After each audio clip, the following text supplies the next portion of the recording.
Hello, dear mystery lovers. How are you all doing today? Tell me, have you ever trusted someone completely, only to discover later that they were entirely different from what you believed? Today's story is about trust, betrayal, and secrets hidden in the snow. If you love Agatha Christie's classic mysteries, then this story is for you.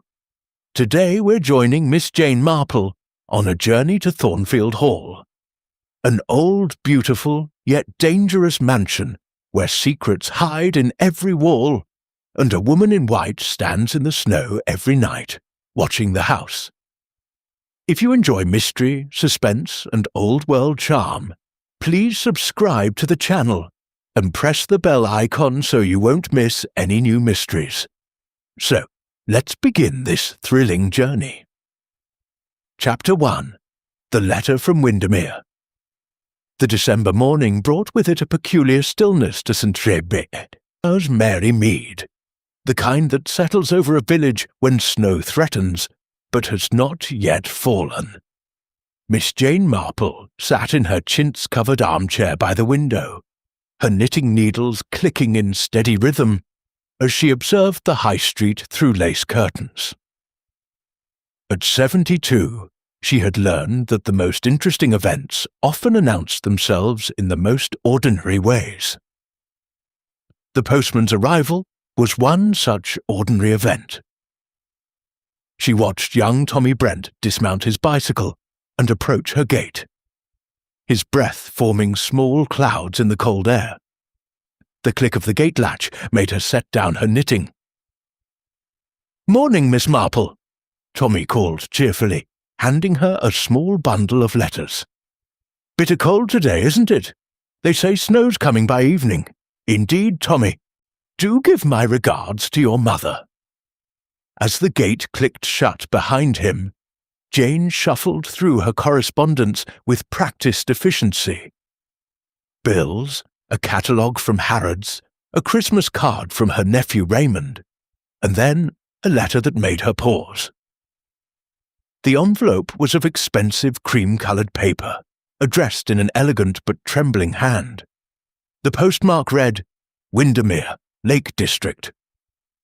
She settled back into her chair and opened it carefully. "Dearest Jane, I pray this letter finds you well, though I fear my own circumstances are far from it. I write to you because there is no one else I can trust, and because I remember how cleverly you solved that dreadful business with poor Mrs. Bantry's library all those years ago. Something is terribly wrong at Thornfield Hall. My employer, Mrs. Cassandra Thornfield, has become convinced that someone wishes her harm. At first I dismissed it as the fancies of an elderly woman. She's 83 and increasingly frail, but recent events have shaken my skepticism. 3 weeks ago, Mrs. Thornfield's medication was tampered with. The doctor said another dose might have killed her. Then, last week, the brake cable on her wheelchair was found severed. She might have been sent careening down the grand staircase had I not noticed it during my morning inspection. But Jane, what troubles me most is this. I can no longer trust my own judgment. There are 4 of us in regular attendance here. Myself as companion, the housekeeper Mrs. Aldridge, the nephew Mr. Thornfield who manages the estate, and Dr. Pemberton who visits daily. I have known these people for 15 years. I cannot believe any of them capable of such wickedness, yet the evidence suggests otherwise. Mrs. Thornfield has changed her will recently, and though I do not know its contents, there has been a decided chill in the household since. I am frightened, Jane, not for myself, but for my dear employer. Could you possibly come? I know it is a terrible imposition, especially at Christmas, but I am at my wits' end. The trains run regularly to Windermere Station, and I can arrange for a car to collect you. Your devoted friend, Beatrice Aldworth." Miss Marple read the letter twice, her blue eyes sharp behind her spectacles. Beatrice Aldworth. They had been at school together. 55 years ago now. Beatrice had been the sensible one, steady and reliable, not given to flights of fancy or melodrama. If Beatrice was frightened, there was cause for fear. She rose and crossed to her small writing desk, pulling out a sheet of her personal stationery. Her reply was brief but decisive.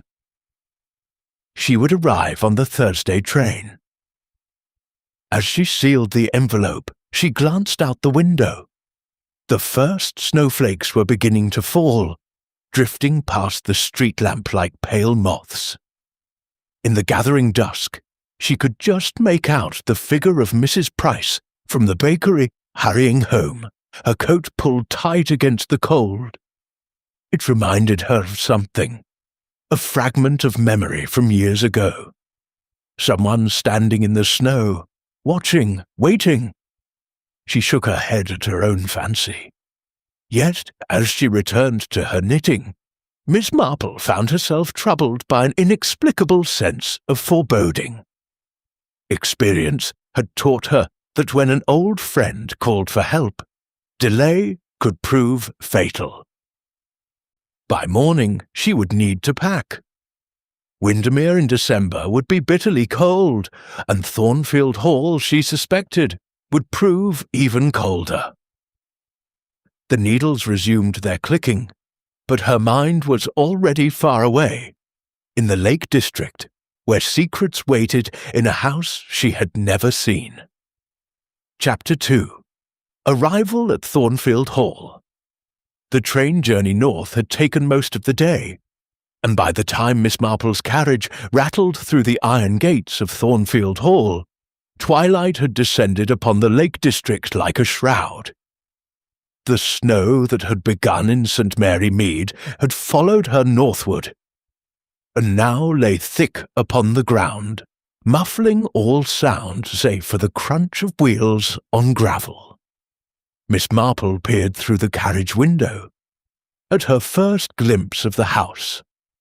Thornfield Hall rose before her, a Gothic pile of grey stone and sharp gables, its windows glowing with warm light that seemed almost defiant against the encroaching darkness. Gargoyles leered from the roofline, their stone features softened by caps of snow. It was, she reflected, exactly the sort of house where unpleasant things might happen. The carriage halted before the main entrance, and before the driver could descend, the great oak door swung open.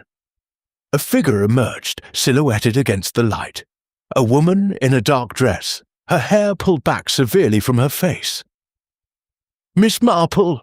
Oh, Jane, thank heavens you've come!" Beatrice Aldworth hurried down the steps with surprising agility for a woman of 68. She had aged, certainly. Her hair was now steel grey rather than chestnut, and lines had etched themselves around her eyes and mouth. But Jane recognized in her the same capable, no-nonsense girl who had once bandaged her knee after a fall in the school courtyard. "Beatrice, my dear." Jane accepted her friend's embrace, feeling the tension in the other woman's frame. "I came as quickly as I could. Bless you.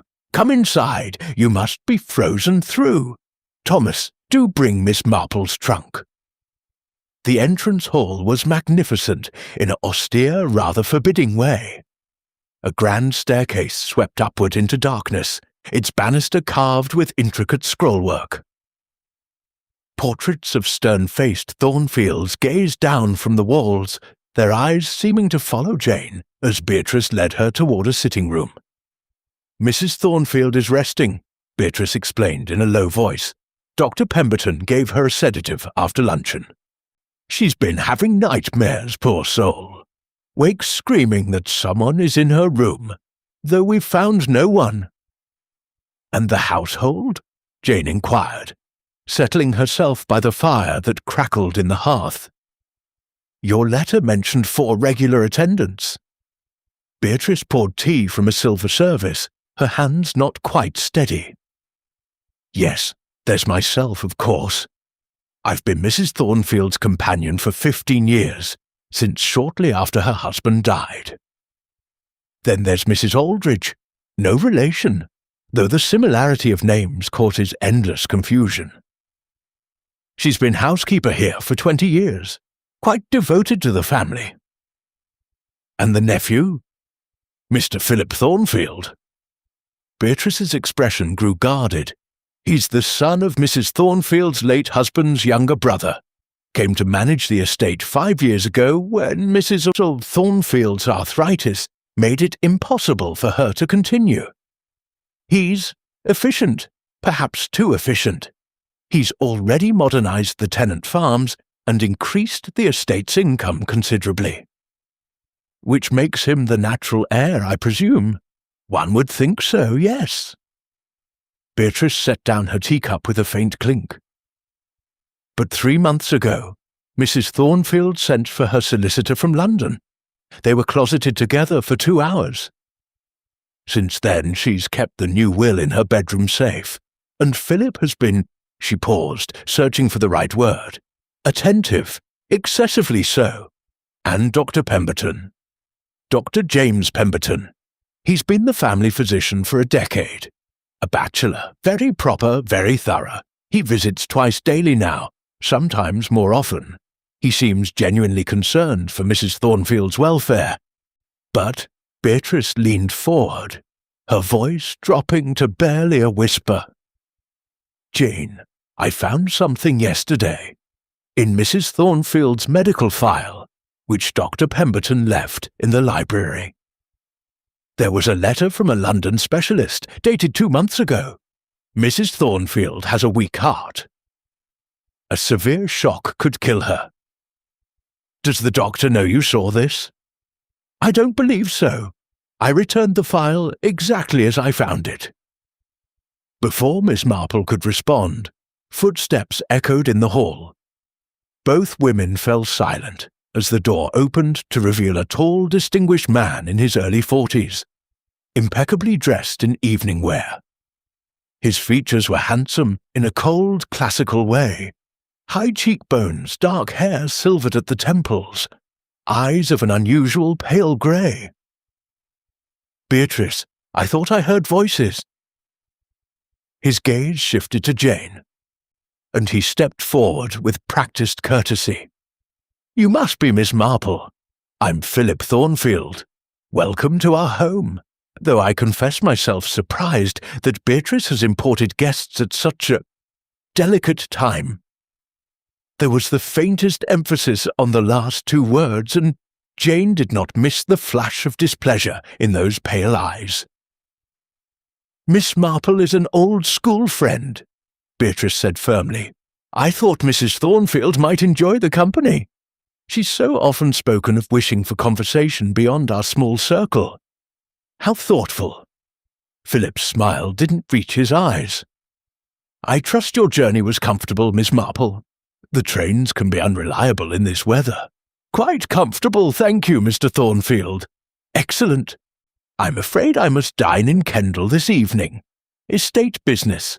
But I look forward to conversing with you at breakfast.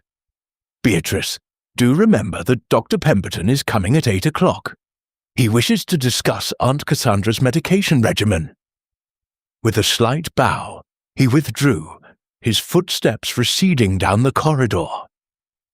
"You see," Beatrice whispered urgently, "he doesn't want me to have allies. Jane, I'm so glad you're here. I've been feeling quite watched. Yes, precisely that." Miss Marple gazed into the fire, her expression thoughtful. "Tell me, Beatrice, this business with the medication and the wheelchair, were there any witnesses?" "None. Both incidents occurred when Mrs. Thornfield was alone. The tampered medication was discovered only when Dr. Pemberton noticed the pills looked slightly different. And the wheelchair was in her room overnight. So anyone in the household could have been responsible." "I'm afraid so." Jane nodded slowly. Outside, the snow continued to fall, and somewhere in the depths of the great house, a clock chimed the hour. She had arrived at Thornfield Hall seeking answers, but already new questions multiplied like shadows, and she could not shake the feeling that she was not merely an observer here, but had somehow become a piece on a chessboard whose game had already begun. Chapter 3. The Woman in White. Miss Marple woke to an unfamiliar ceiling and the peculiar quality of silence that comes with heavy snowfall. For a moment, she lay disoriented in the four-poster bed, its heavy damask curtains creating a cocoon of shadows. Then memory returned. Thornfield Hall, Beatrice's letter, the cold grey eyes of Philip Thornfield. She consulted the small watch on her nightstand. 6:30. Early yet, but she had never been one to lie abed, and besides she found that the early morning hours often revealed things that daylight concealed. Dressing warmly in her sensible wool dress and cardigan, Miss Marple ventured into the corridor. The house was still, save for the distant clatter of servants beginning their duties below stairs. Wall sconces cast pools of amber light at intervals, leaving great stretches of shadow between. The portraits of dead Thornfields seemed more menacing in this half-light, their painted eyes following her progress. She had nearly reached the main staircase when she heard it. A soft rhythmic creaking from somewhere above. Someone was awake in the upper floors, moving about with cautious, deliberate steps. Her curiosity piqued.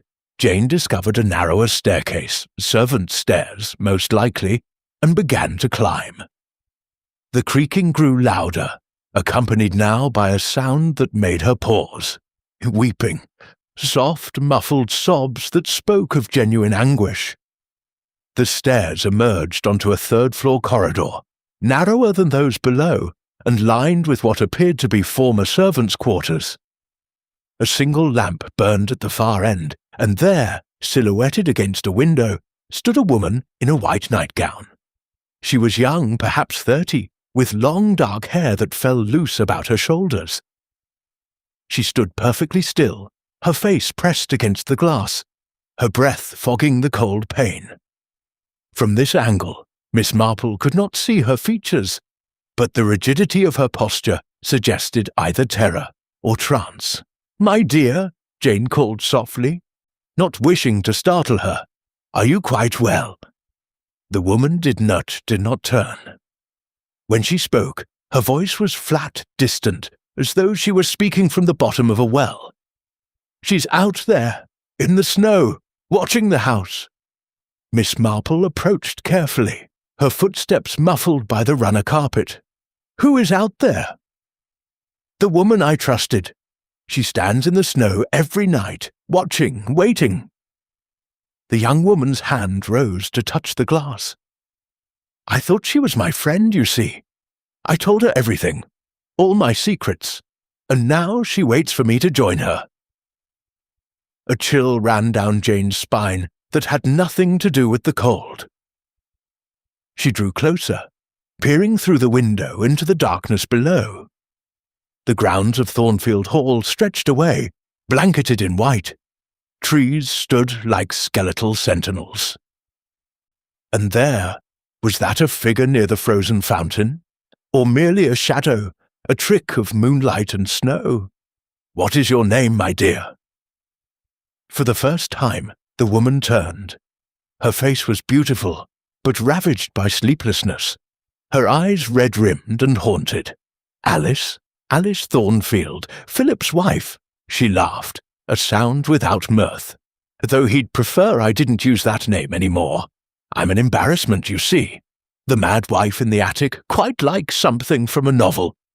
"Mrs. Thornfield, Alice, please. The other Mrs. Thornfield is downstairs. The important one. The one with the money and the power and the will that everyone is so desperately interested in." She turned back to the window. "She's still there. Can you see her, standing beside the fountain?" Miss Marple looked again. The grounds remained empty. save for the eternal snow. How long have you seen this woman? Since Catherine died, 3 months ago. Alice's voice broke. Catherine was my maid, my only friend in this dreadful house. She understood what it was like to be set aside, forgotten. And then, one morning, they found her at the bottom of the main staircase. Broken neck. They said she'd fallen, had perhaps been sleepwalking, but I knew. I knew someone had pushed her because she'd told me. She'd told me she'd discovered something terrible about this family. What had she discovered? She never had the chance to tell me. Alice pressed her forehead against the glass.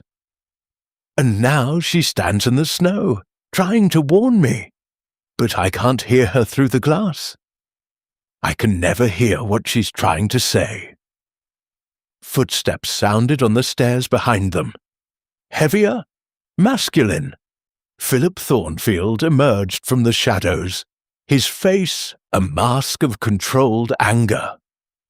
He wore a dressing gown over his nightclothes, and his hair was dishevelled, as though he'd dressed in haste. Alice, what have I told you about wandering the house at night? His tone was cold, precise. Then, noticing Miss Marple, Miss Marple, I see you've met my wife. I apologize if she's disturbed you. Not at all, Jane replied evenly. I was unable to sleep and thought a walk might— Alice has been unwell, Philip interrupted, taking his wife's arm with a gentleness that somehow seemed more threatening than force. Ever since the tragic death of her maid, Dr. Pemberton has been treating her for nervous hysteria. Hallucinations, mostly. She imagines she sees people who aren't there. I'm not mad, Alice whispered, but there was no conviction in her voice, only a terrible weariness. Catherine is there. She's trying to warn us, all of us. Come along, my dear, back to bed. Dr. Pemberton will be here soon, and he'll give you something to help you sleep. Philip began to guide her away, then paused to glance back at Miss Marple. I would appreciate it, Miss Marple, if you didn't encourage Alice's delusions. The doctors have been quite clear that validation only worsens her condition. Of course, Mr. Thornfield. But as they disappeared down the corridor, Alice looked back once, her eyes meeting Jane's. In that moment, Miss Marple saw not madness, but desperate sanity, the look of someone who knows the truth, but cannot make others believe. Alone now, Jane returned to the window. The sky was beginning to lighten, dawn painting the snow in shades of grey and pink. The grounds remained empty, undisturbed save for the tracks of some small animal near the fountain. Yet something made her linger there, watching. And just before she turned away, she noticed something that made her breath catch. A single set of footprints leading from the house to the fountain and back again. Fresh prints, made within the last hour. Someone had been standing in the snow. Someone real. Miss Marple descended to her room with much to consider. A maid who died under suspicious circumstances. A young wife confined to the upper floors, dismissed as mad. And a woman in white who might be hallucination, or might be something far more dangerous. The game, she reflected, was becoming considerably more complex than she'd anticipated.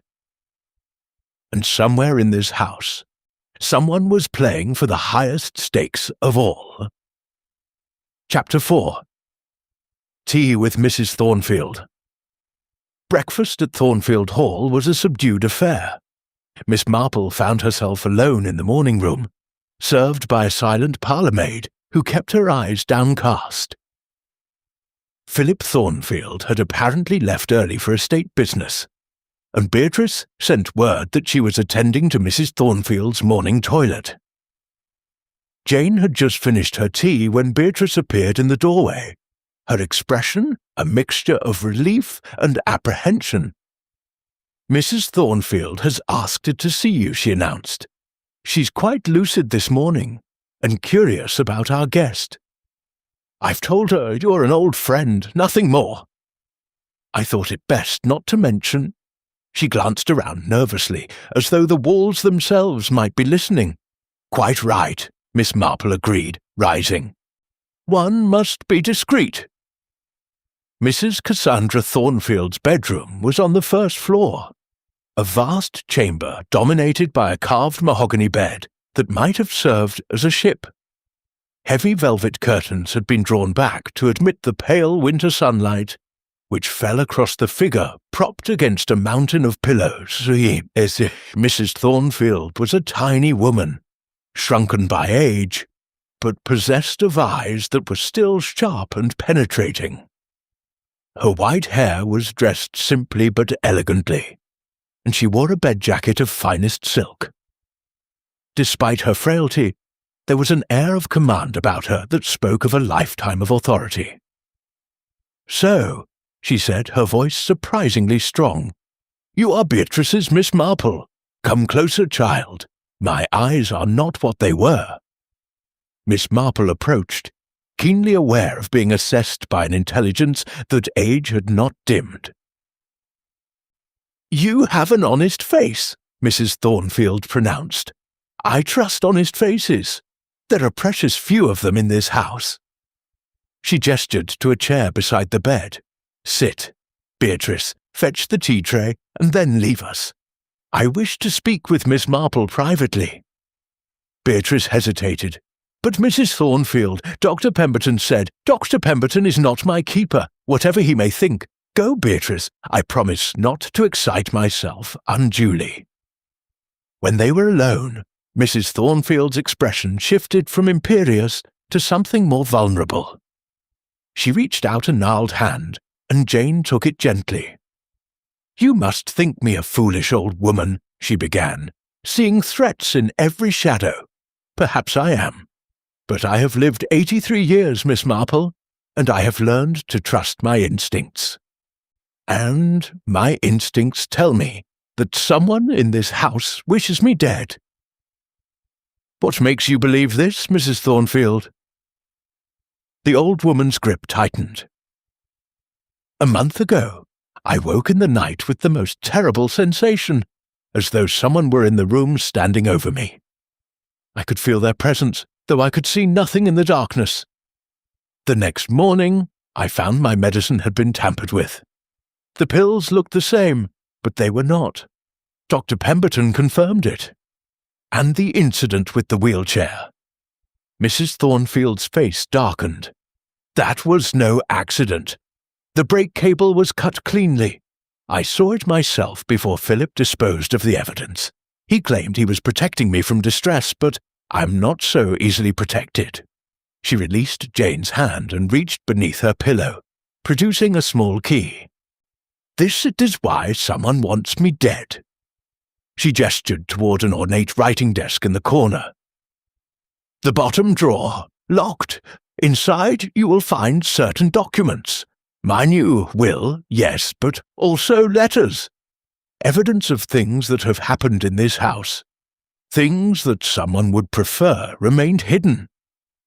Miss Marple retrieved the documents, her expression unchanging as she read. The will was straightforward enough. The bulk of the estate to Philip, with generous provisions for Beatrice and the other servants. But the letters— the first was dated 6 months earlier, from a private investigator in London. It concerned Philip Thornfield's finances, specifically substantial gambling debts that he had concealed from his aunt. The second letter was more recent, from a sanatorium in Switzerland. It referred to a patient, Alice Thornfield, admitted 3 years ago for treatment of melancholia following a miscarriage. The records indicated she had been released as cured, with no recommendation for further confinement. "You see," Mrs. Thornfield said quietly, "Philip has been lying about his financial situation. And worse, he has been lying about his wife's condition. Alice is no more mad than you or I. He keeps her sequestered on the 3rd floor because she knows something he doesn't want revealed. Do you know what that is? No, but I intend to find out." The old woman's eyes glittered with determination. 3 months ago, Alice's maid, Catherine Moss, came to me with a story.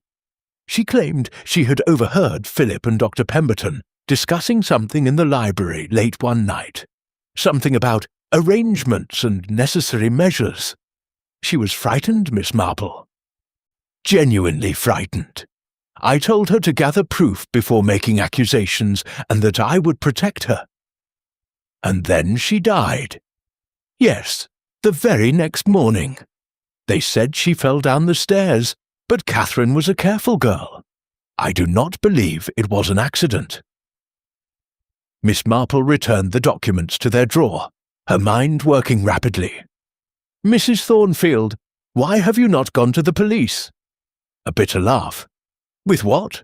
Suspicions? Overheard conversations? A cut brake cable that my nephew disposed of? The local constable is Peter Aldridge, Mrs. Aldridge's son. He would take Philip's word over mine without question. No, Miss Marple, I needed someone from outside, someone clever and discreet. When Beatrice mentioned you, I encouraged her to write." "Then you knew of her letter?" "I dictated portions of it myself." Mrs. Thornfield leaned back against her pillows, suddenly looking exhausted. "I am dying, Miss Marple. My heart grows weaker each day. That is simply age taking its course. But I will not be murdered before my time. I will not give them the satisfaction. Them, Philip, Dr. Pemberton, perhaps even Mrs. Aldridge, though she has been loyal these many years. I no longer know whom to trust, except Beatrice, and now you." A soft knock at the door interrupted them. Beatrice entered, followed by a tall, distinguished gentleman carrying a medical bag. Dr. James Pemberton was perhaps 50, with iron-grey hair and the sort of calm, reassuring manner cultivated by successful physicians. "Good morning, Mrs. Thornfield. I see you have company. Excellent. Conversation is most beneficial to the spirits." His gaze fell upon Miss Marple with polite curiosity. "I don't believe we've been introduced. Miss Jane Marple, a friend of Miss Aldworth's. Miss Marple, Dr. Pemberton." They exchanged pleasantries while the doctor conducted his examination. Pulse, respiration, a careful listen to the heart with his stethoscope. Throughout, Miss Marple observed him closely. His manner was professional, his touch gentle. Yet there was something in his expression when he thought himself unobserved. A tightness around the mouth, a calculation in the eyes. "Your heart rate is somewhat elevated, Mrs. Thornfield," he pronounced. "Have you been exciting yourself?" "Merely conversing with Miss Marple. Surely you don't forbid me even that small pleasure?" "Not at all, but you must conserve your strength." He produced a small bottle from his bag. "I'm adjusting your medication slightly. 2 drops in water. 3 times daily. It should help with the palpitations." After he left, Mrs. Thornfield stared at the bottle with unconcealed suspicion. "You see, Miss Marple, new medication. How convenient." "May I?" Jane examined the bottle, noting the handwritten label, the colour of the liquid within. "Mrs. Thornfield, have you been taking all the medications Dr. Pemberton prescribes?" "Beatrice insists. She measures each dose herself." "Perhaps," Miss Marple said carefully, "it would be prudent to have this new prescription independently verified. Is there another physician you could consult?" "The nearest is in Kendal, 15 miles distant. Philip controls the carriages."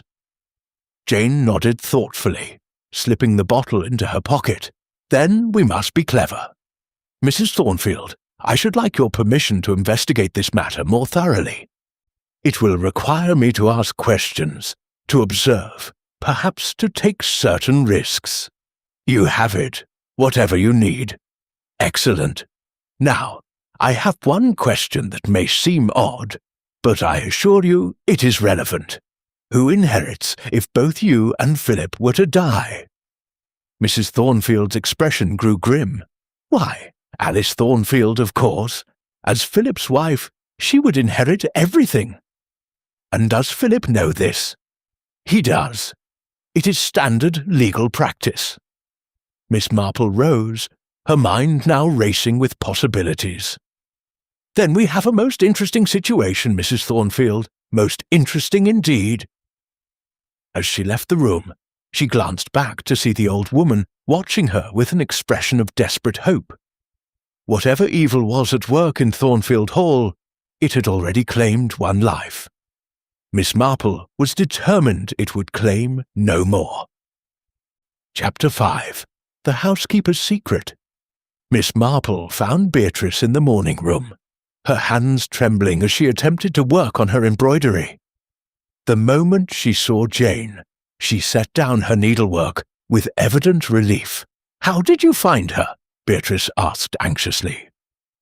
"Remarkably sharp for a woman of her years," Jane replied, settling into the chair opposite. "Beatrice, I need to understand the household better. Tell me about Mrs. Aldridge." Beatrice's expression grew guarded. "The housekeeper. She's been here 20 years, as I mentioned. Very efficient, perhaps a bit severe. She runs the house with military precision." "And her relationship with Mrs. Thornfield?" "Correct in every way. Mrs. Aldridge is unfailingly respectful, manages the servants well, keeps excellent accounts, but—" Beatrice hesitated. "But there's no warmth there, no affection, despite 2 decades of service. It's as though Mrs. Aldridge views this position as merely employment, nothing more. And lately, I've noticed her spending considerable time with Philip. Private conversations in the estate office, consultations about household matters that never required such attention before." Miss Marple nodded slowly. "I should like to meet this Mrs. Aldridge. Perhaps you might arrange for me to tour the house. A natural request from a curious guest." The arrangement was made for after luncheon. Mrs. Aldridge proved to be a formidable woman of perhaps 55, tall and spare, with iron-grey hair pulled back in a severe bun. Her black dress was immaculate, her white collar and cuffs starched to perfection. She greeted Miss Marple with cold courtesy. "Miss Marple, Miss Aldworth mentioned you wished to see the house. Thornfield Hall has considerable historical interest, though we rarely entertain tourists." The emphasis on the last word was slight but unmistakable. Miss Marple smiled pleasantly. "How kind of you to indulge an old woman's curiosity, Mrs. Aldridge. I understand you've been here many years. You must know every stone of the place." 20 years this coming March." There was pride in her voice now. "I came as assistant housekeeper and was promoted within 2 years. Mr. Thornfield, the elder Mr. Thornfield, Mrs. Cassandra's late husband, said I ran the finest household in the Lake District." They proceeded through the ground floor rooms. The library with its thousands of leather-bound volumes, the drawing-room with its elegant Georgian furniture, the dining room where Thornfield ancestors gazed down from oil paintings. Mrs. Aldridge's commentary was informative but mechanical, reciting facts about architecture and provenance with no personal feeling. It was when they reached the servants' quarters that Miss Marple noticed a change. The housekeeper's rigid posture relaxed slightly as she showed Jane the well-ordered kitchen, the neat rows of servants' rooms in the east wing. "You maintain excellent standards, Mrs. Aldridge," Jane observed. "The servants must appreciate such organization." "Discipline creates happiness," Mrs. Aldridge replied. "The servants know what is expected, and they rise to meet those expectations. I don't tolerate slovenliness or gossip. I imagine the loss of Catherine Moss was particularly difficult. A housemaid, I understand." The effect was immediate. Mrs. Aldridge's face became a mask of stone. Catherine Moss was careless. She was warned repeatedly about wandering the house at night, about not attending properly to where she walked. Her death was tragic but entirely preventable. You didn't like her? My personal feelings are irrelevant. She was adequate at her duties, though given to fancy and inappropriate curiosity about family matters. What sort of curiosity? Mrs. Aldridge's eyes narrowed. The sort that leads young women to pry into affairs that don't concern them. Now, if you'll excuse me, Miss Marple, I have duties to attend to. The linen inventory must be completed before evening. She departed with a stiff nod, leaving Miss Marple alone in the corridor. Jane waited until the housekeeper's footsteps faded, then quietly made her way to what Beatrice had identified as Mrs. Aldridge's private sitting room, a small but comfortable chamber adjacent to the servants' hall. The room was as rigidly organized as its occupant. Every book aligned precisely on the shelf, every ornament positioned with mathematical exactness. Miss Marple's experienced eye swept the space, noting details. A writing desk locked, a small bookshelf containing volumes on household management and, interestingly, several medical texts, and on the mantelpiece, a photograph in a silver frame. Jane crossed to examine it more closely. The photograph showed a much younger Mrs. Aldridge, perhaps 30 years old, standing beside a man in evening dress. He was handsome, distinguished, with dark hair and commanding features. Even in the faded sepia tones, one could see the resemblance to Philip Thornfield. She turned the frame over carefully. On the back, written in faded ink, Edward and Margaret, Thornfield Hall, June 1894. Edward, the elder Mr. Thornfield, Mrs. Cassandra's late husband. The sound of returning footsteps sent Miss Marple hurrying from the room. She had just reached the main corridor when Mrs. Aldridge reappeared, carrying a ring of keys. "Miss Marple, I thought you had returned to your room." "I'm afraid I became rather turned around," Jane said apologetically. "These old houses are quite maze-like." "Indeed. Perhaps you should remain in the main rooms for safety's sake. We wouldn't want another accident." The words hung in the air like a threat.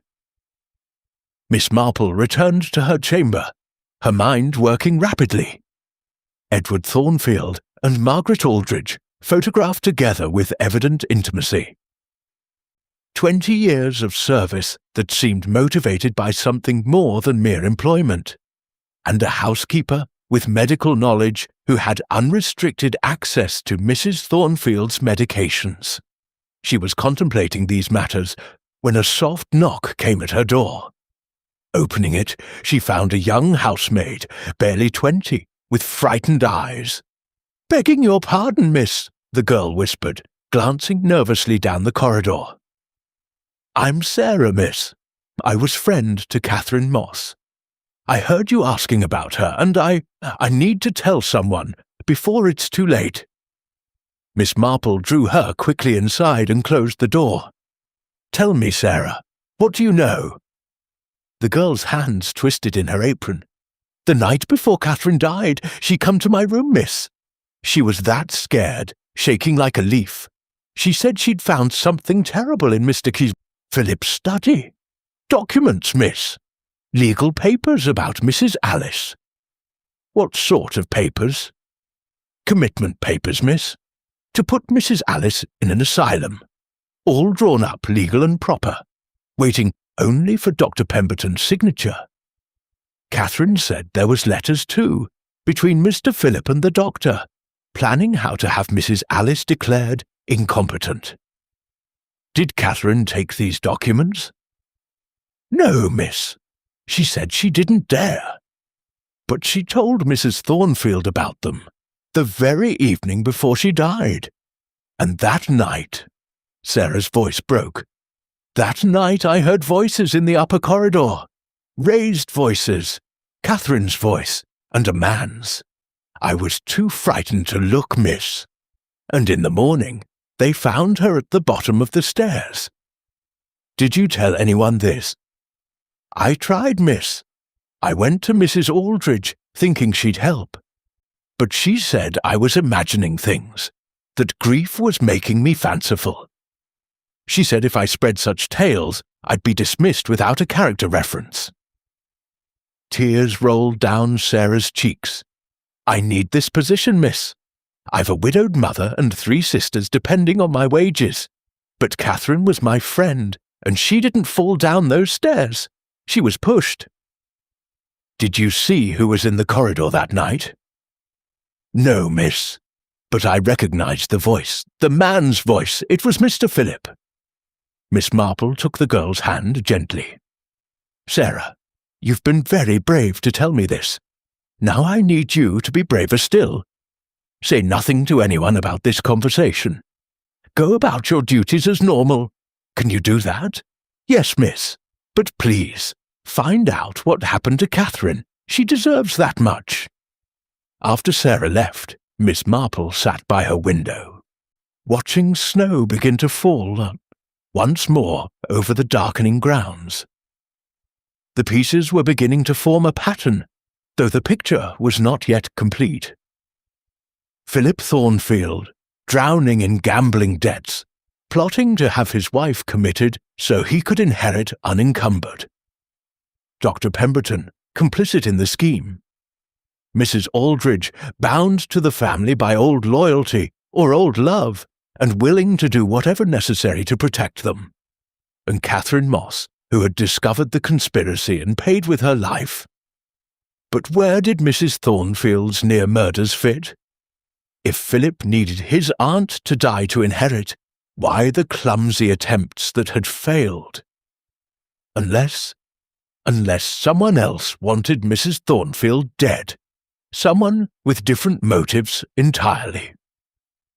Miss Marple's gaze drifted to the grounds below, where shadows lengthened across the snow. And there, barely visible in the gathering dusk, she saw a figure in white standing near the frozen fountain. Alice Thornfield, watching the house, or being watched by it. Chapter 6. Voices in the Library. Dinner that evening was an exercise in concealed tensions. Philip Thornfield presided at the head of the table with urbane courtesy, but Miss Marple observed the tightness around his eyes, the way his fingers drummed restlessly against his wine-glass. Dr. Pemberton had been invited to dine, a frequent occurrence, Beatrice whispered, and maintained a flow of pleasant conversation about the weather, the state of the roads, the prospects for hunting once the snow cleared. Alice Thornfield did not join them. When Miss Marple inquired politely after her health, Philip's expression hardened. "My wife takes her meals in her rooms," he said curtly. "Dr. Pemberton believes the stimulation of company exacerbates her nervous condition." "A pity," Jane replied mildly. "I found her quite charming when we met this morning." The effect was electric. Philip's fork clattered against his plate. Dr. Pemberton's head snapped up, his eyes sharp with alarm. Even Mrs. Aldridge, who was supervising the service, went rigid. "You've spoken with Alice?" Philip's voice was dangerously quiet. "Briefly, yes. I encountered her during my early morning walk. She seemed perfectly rational, if somewhat melancholic. Hardly surprising, given her isolation." "Miss Marple," Dr. Pemberton interjected smoothly, "I must caution you that Alice's condition is more complex than it may appear. She can seem quite lucid for periods, but she suffers from severe delusions. Encouraging her fantasies could prove harmful." "What sort of delusions, Doctor?" "She believes she sees her dead maid.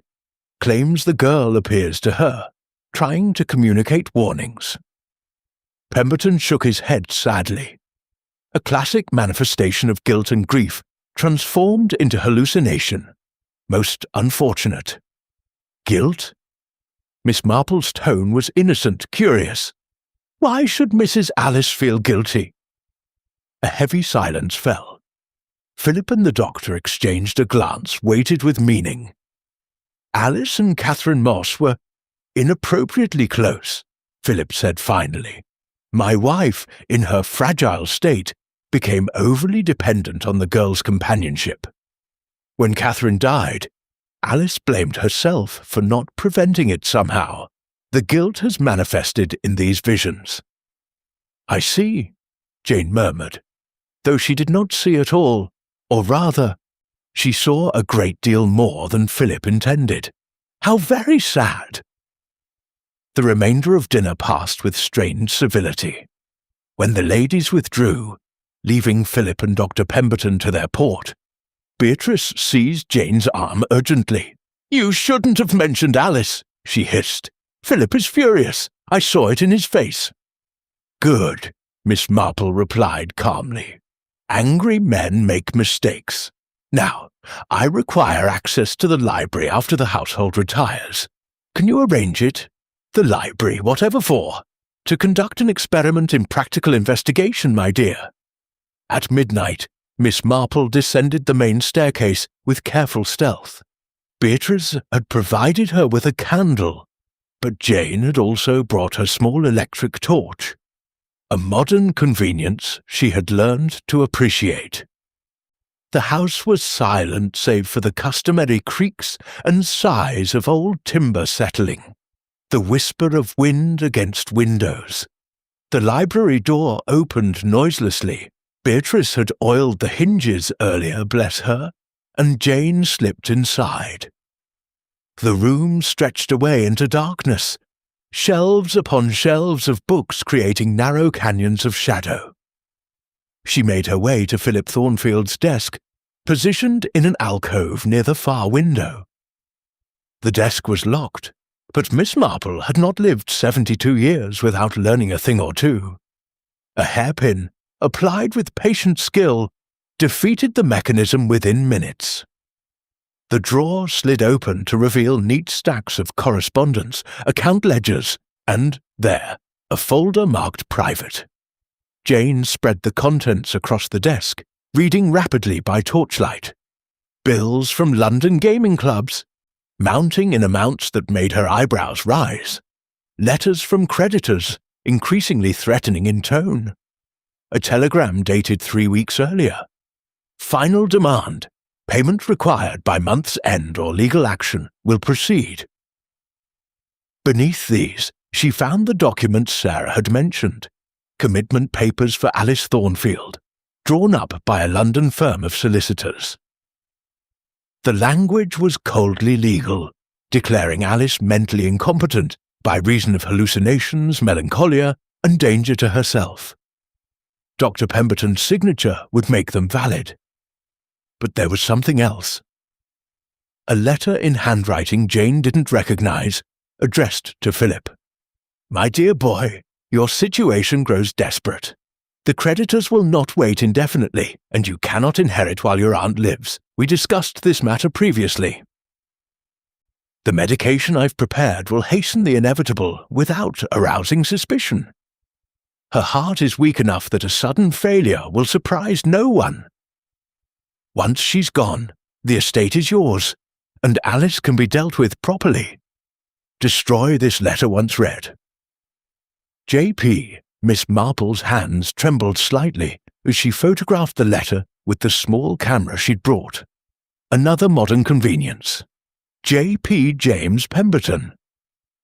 Here was proof of conspiracy to murder, written in the doctor's own hand. But why hadn't Philip destroyed it as instructed? Unless... A floorboard creaked behind her. Jane spun, but too slowly.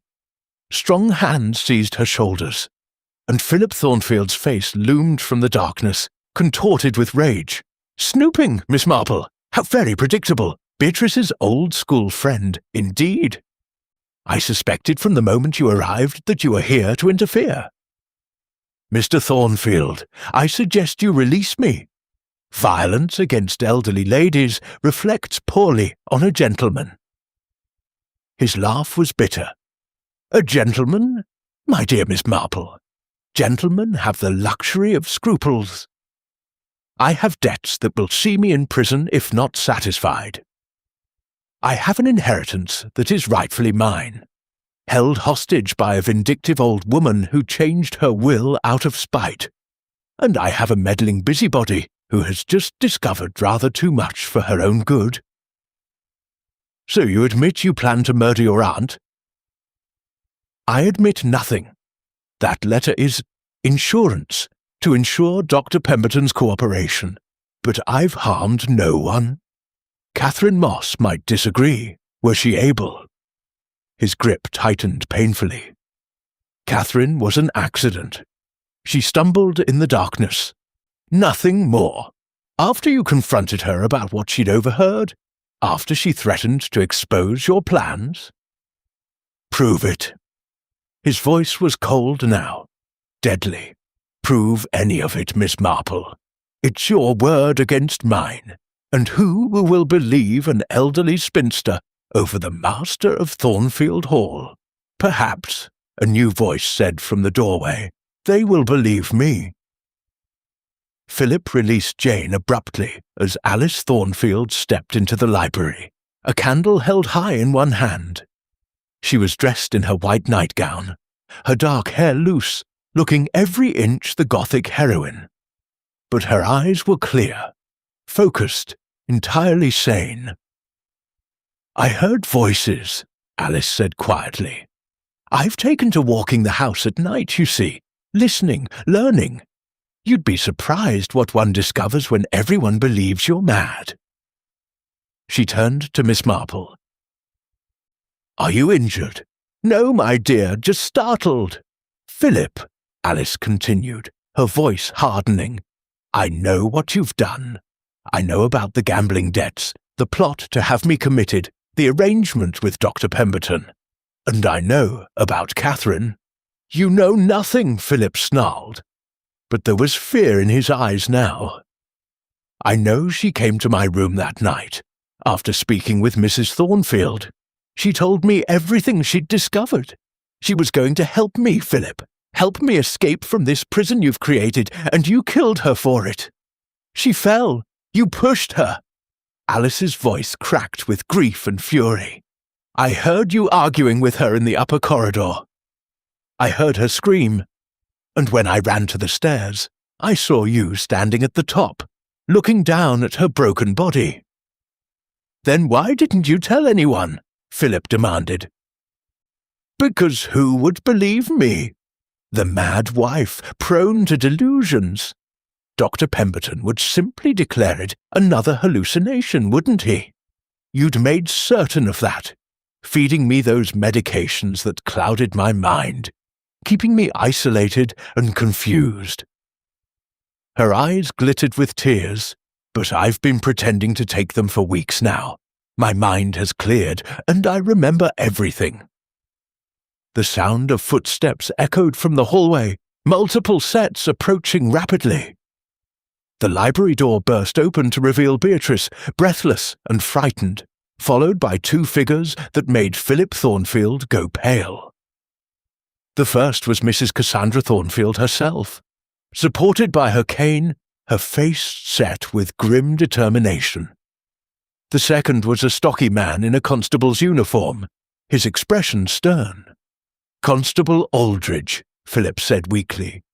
This is a family matter. Murder is not a family matter, Mr. Thornfield, the constable replied. Mrs. Thornfield sent for me an hour ago, with some very serious allegations, and Miss Aldworth has just informed me that you're currently assaulting an elderly guest. I'd say that constitutes grounds for investigation, wouldn't you? Miss Marple stepped forward, holding up the incriminating letter. Constable, I believe you'll find this document of considerable interest. It details a conspiracy between Mr. Thornfield and Dr. Pemberton to murder Mrs. Cassandra Thornfield through poisoning. Mrs. Thornfield moved closer to her nephew, her eyes blazing with betrayal and anger. You are my brother-in-law's son, Philip. I welcomed you into this house. I gave you responsibility, trust, affection, and you repaid me with treachery. Aunt Cassandra, please, you don't understand. I understand perfectly. You squandered your inheritance on cards and horses. You plotted to steal mine through murder. And when a brave young woman discovered your scheme, you killed her to keep your secret safe. Her voice broke. How many more would you have killed, Philip? Alice? Beatrice? Anyone who stood in your way? Philip's face had gone from pale to grey. His eyes darted between the constable, his aunt, and Miss Marple, searching desperately for escape. Finding none, he suddenly lunged for the library window. Constable Aldridge was faster. He seized Philip's arm, twisting it behind his back with practiced efficiency. Philip Thornfield, I'm arresting you on suspicion of the murder of Catherine Moss and conspiracy to commit murder. You'll come with me now. As Philip was led away, still protesting his innocence, Alice Thornfield sank into a chair, her composure finally cracking. Great sobs shook her frame, and Mrs. Cassandra moved to comfort her, surprisingly spry for one so frail. There, child, the old woman murmured, you're safe now. He can't hurt you any more. Miss Marple watched them, her expression troubled. Something wasn't right. The pieces fit too neatly, resolved too quickly. And where, she wondered, was Dr. Pemberton? Chapter 7. The Doctor's Confession. Morning came grey and cold to Thornfield Hall. Miss Marple had managed only a few hours of restless sleep, her mind turning over the events of the previous night, like a puzzle with pieces that didn't quite align. Philip Thornfield was in custody at the constabulary in Kendal, but the resolution felt incomplete, unsatisfying. She descended to breakfast to find the household in disarray. Mrs. Aldridge moved through her duties with mechanical precision, her face a mask of stone. Beatrice was red-eyed from weeping. Whether from relief or residual fear, Jane could not say. Alice Thornfield had apparently taken breakfast in her room, while Mrs. Cassandra remained abed, exhausted by the previous night's exertions. Dr. Pemberton has not been seen, Beatrice reported quietly, pouring Miss Marple's tea. His housekeeper in the village sent word that he didn't return home last night. The constable has men looking for him. Has anyone searched the house? Mrs. Aldridge checked his usual rooms. Nothing. Miss Marple sipped her tea thoughtfully. A guilty man would flee, certainly. But something about Dr. Pemberton's absence troubled her. The letter she'd found had been damning, yes, but also strangely convenient, almost too convenient. Beatrice. That night Catherine Moss died. Where exactly was her body found? At the base of the main staircase. She'd fallen from the upper landing. Beatrice shuddered. It was terrible, Jane. Her neck was broken, and there was blood. And who discovered her? Mrs. Aldridge. She came down early to supervise the morning cleaning and found Catherine lying there. She raised the alarm immediately. What time was this? Just after 6 o'clock. The household was woken by her screams. Miss Marple set down her cup with sudden decision. I should like to examine that staircase, if you please. In daylight, with careful attention. The main staircase was a grand affair, sweeping upward in a graceful curve. The banister was polished mahogany, the steps covered in a thick Turkish runner secured with brass rods. Miss Marple ascended slowly, examining every tread, every inch of railing. Halfway up, she paused. There, barely visible against the dark wood, was a small discoloration on the banister.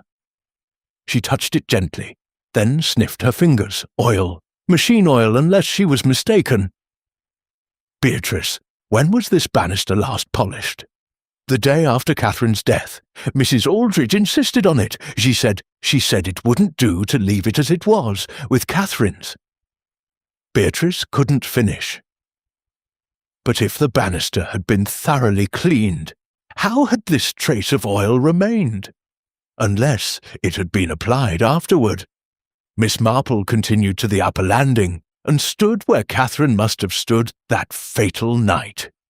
From here, one could see down into the entrance hall, could see anyone approaching from the ground floor.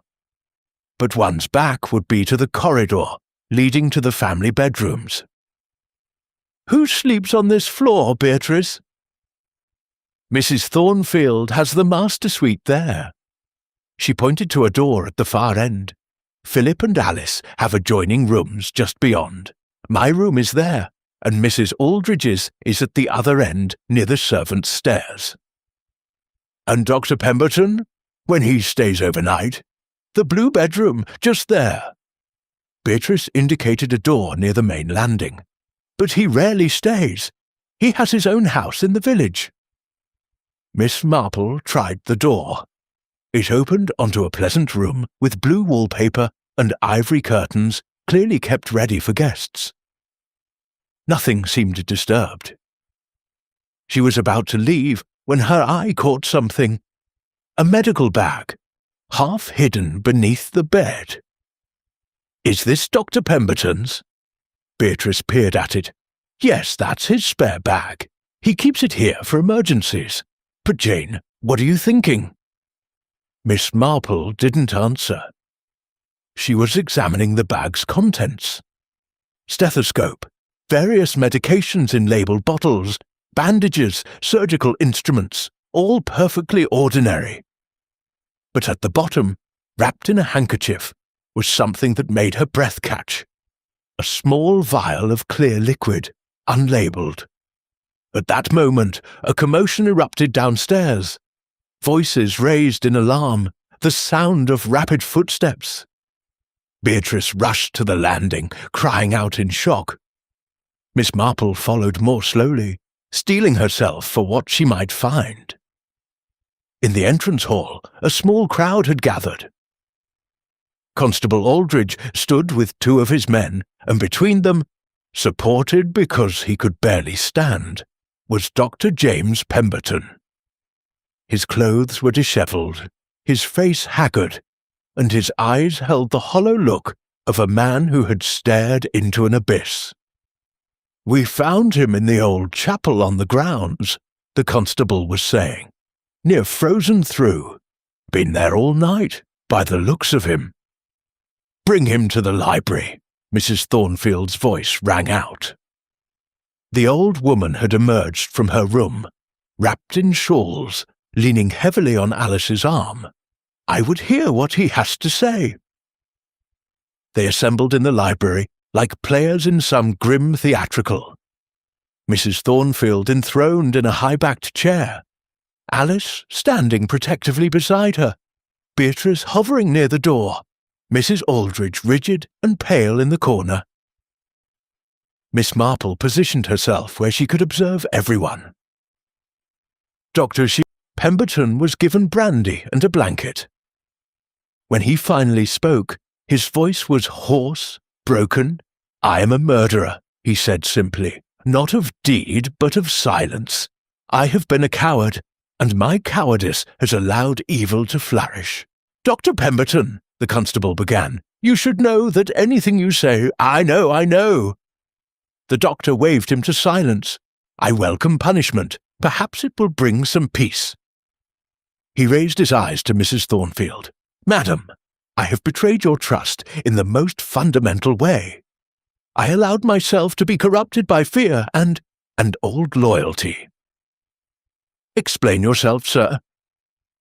Pemberton took a shuddering breath. "Philip Thornfield came to me 6 months ago. His debts had become unmanageable. He begged me to help him. He said if he could just inherit his portion of the estate early, he could settle his accounts and start fresh. He asked me to convince you that your health required you to step back from managing your affairs, to let him take control. And you agreed? I refused. Initially, I refused, but Philip was desperate. He said, the doctor's face twisted with anguish. He said he knew about my past. about a mistake I made 20 years ago, when I was a young physician in London. A patient died due to my error in prescribing medication. I wasn't prosecuted. The family was generous, accepting it as tragic accident. But my reputation was damaged.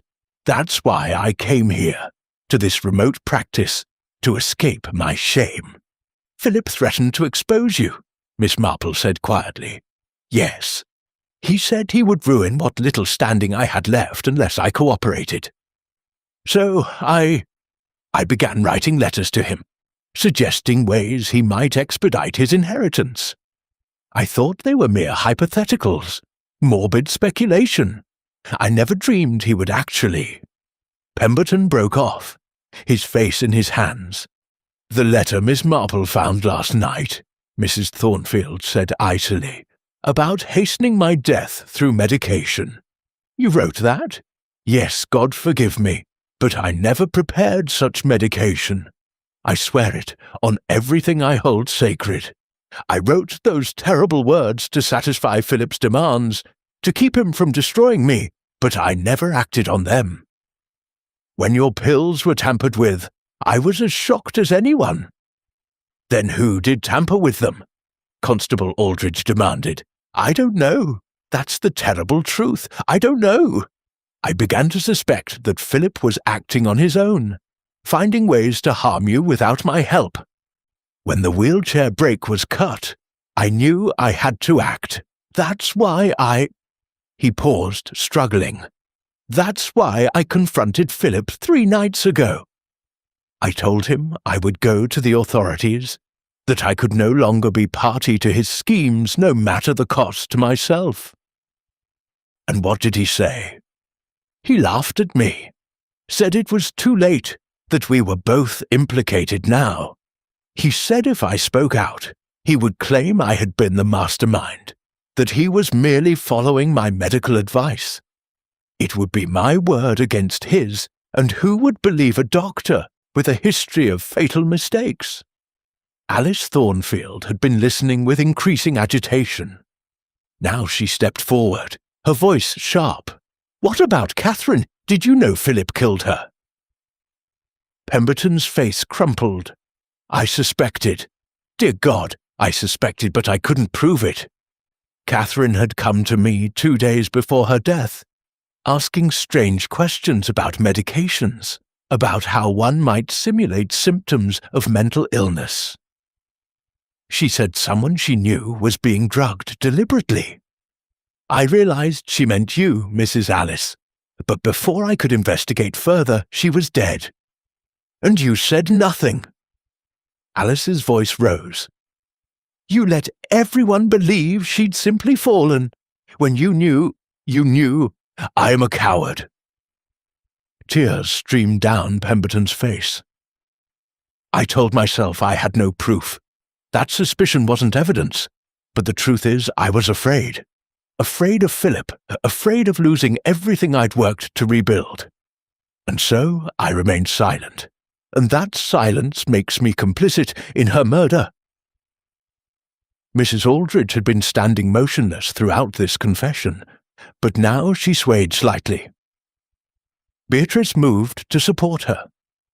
But the housekeeper shook her off.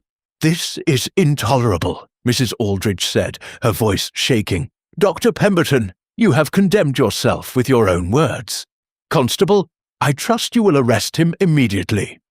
In due course, Mrs. Aldridge, the constable replied, but I have questions first.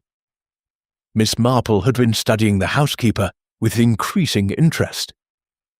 Something in the woman's reaction struck her as wrong, not shock or dismay, but rather calculation, as though Mrs. Aldridge was measuring how this new information affected her own position.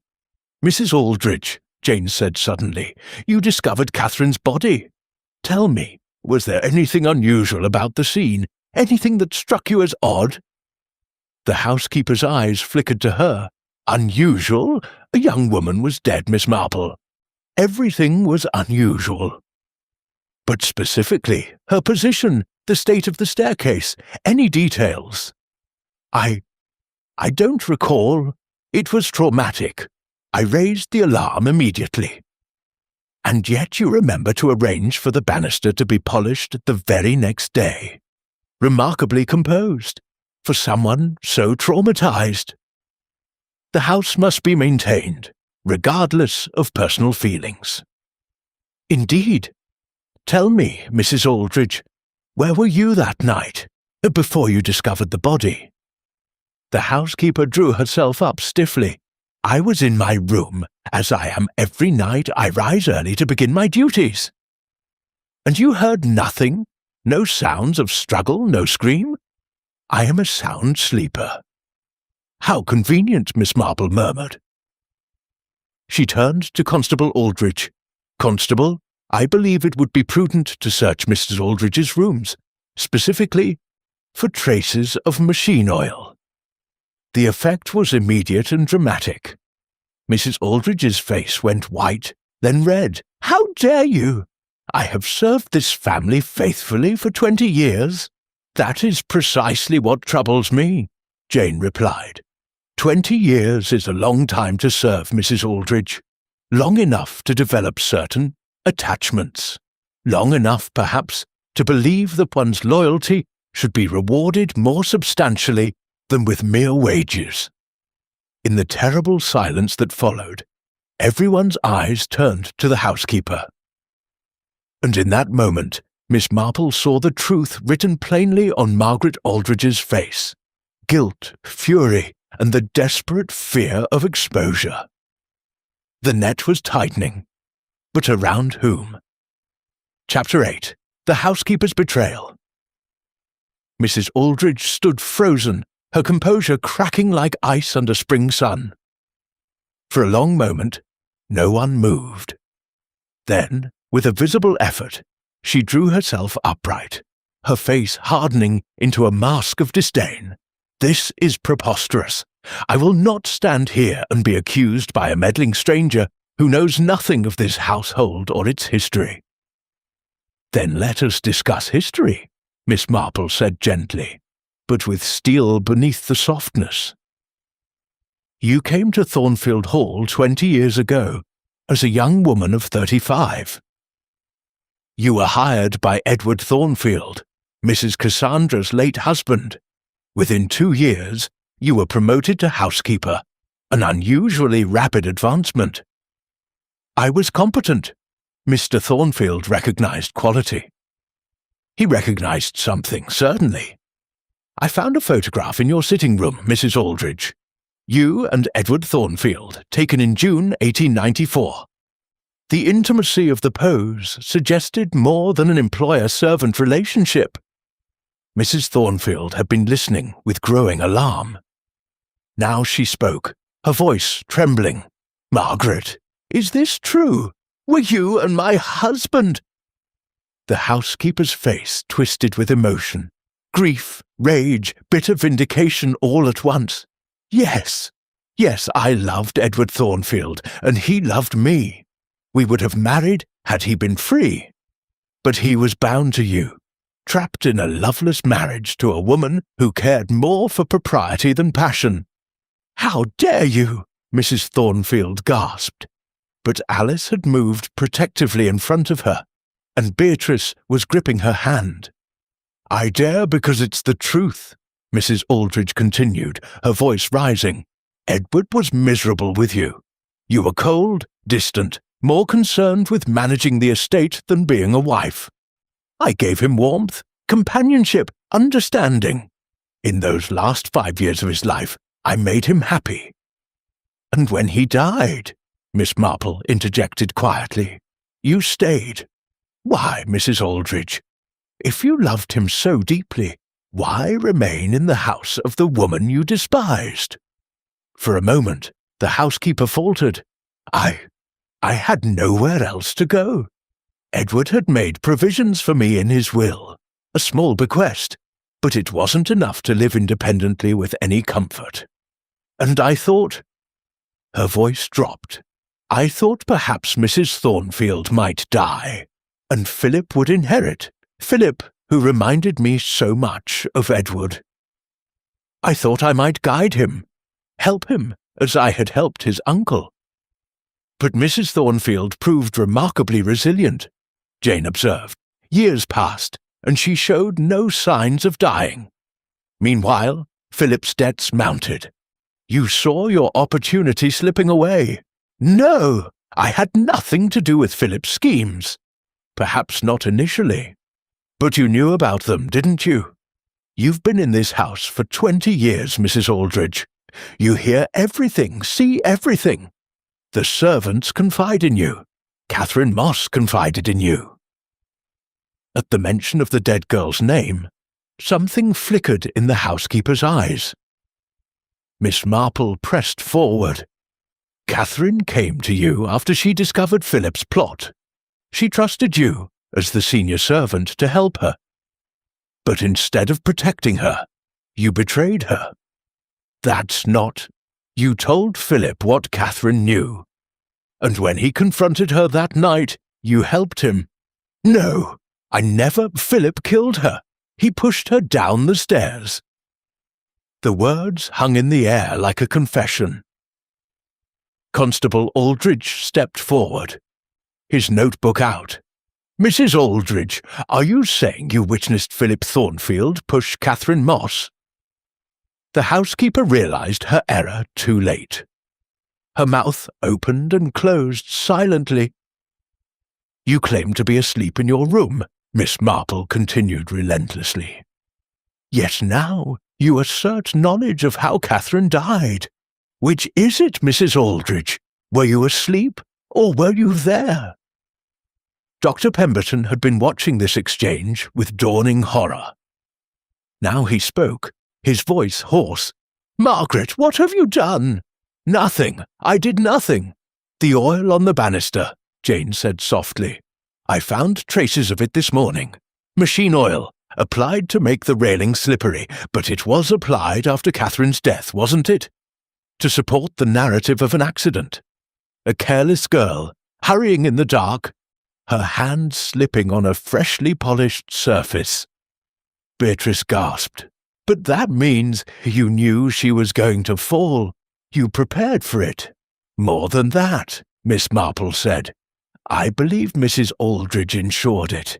Tell me, Margaret, and I shall call you Margaret now, for you have forfeited the right to formality. What really happened that night? The housekeeper's face had gone ashen. Around her the circle of accusers tightened. Mrs. Thornfield, blazing with betrayal. Alice, white with fury. Dr. Pemberton, sick with self-recrimination. Even young Beatrice, her usual gentleness, hardened by righteous anger. I want my solicitor, Mrs. Aldridge said finally. I will say nothing more without legal counsel.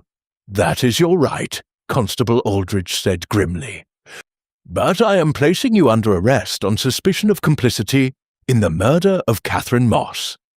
And Mrs. Aldridge, my men will search your rooms. If there is evidence there, we will find it.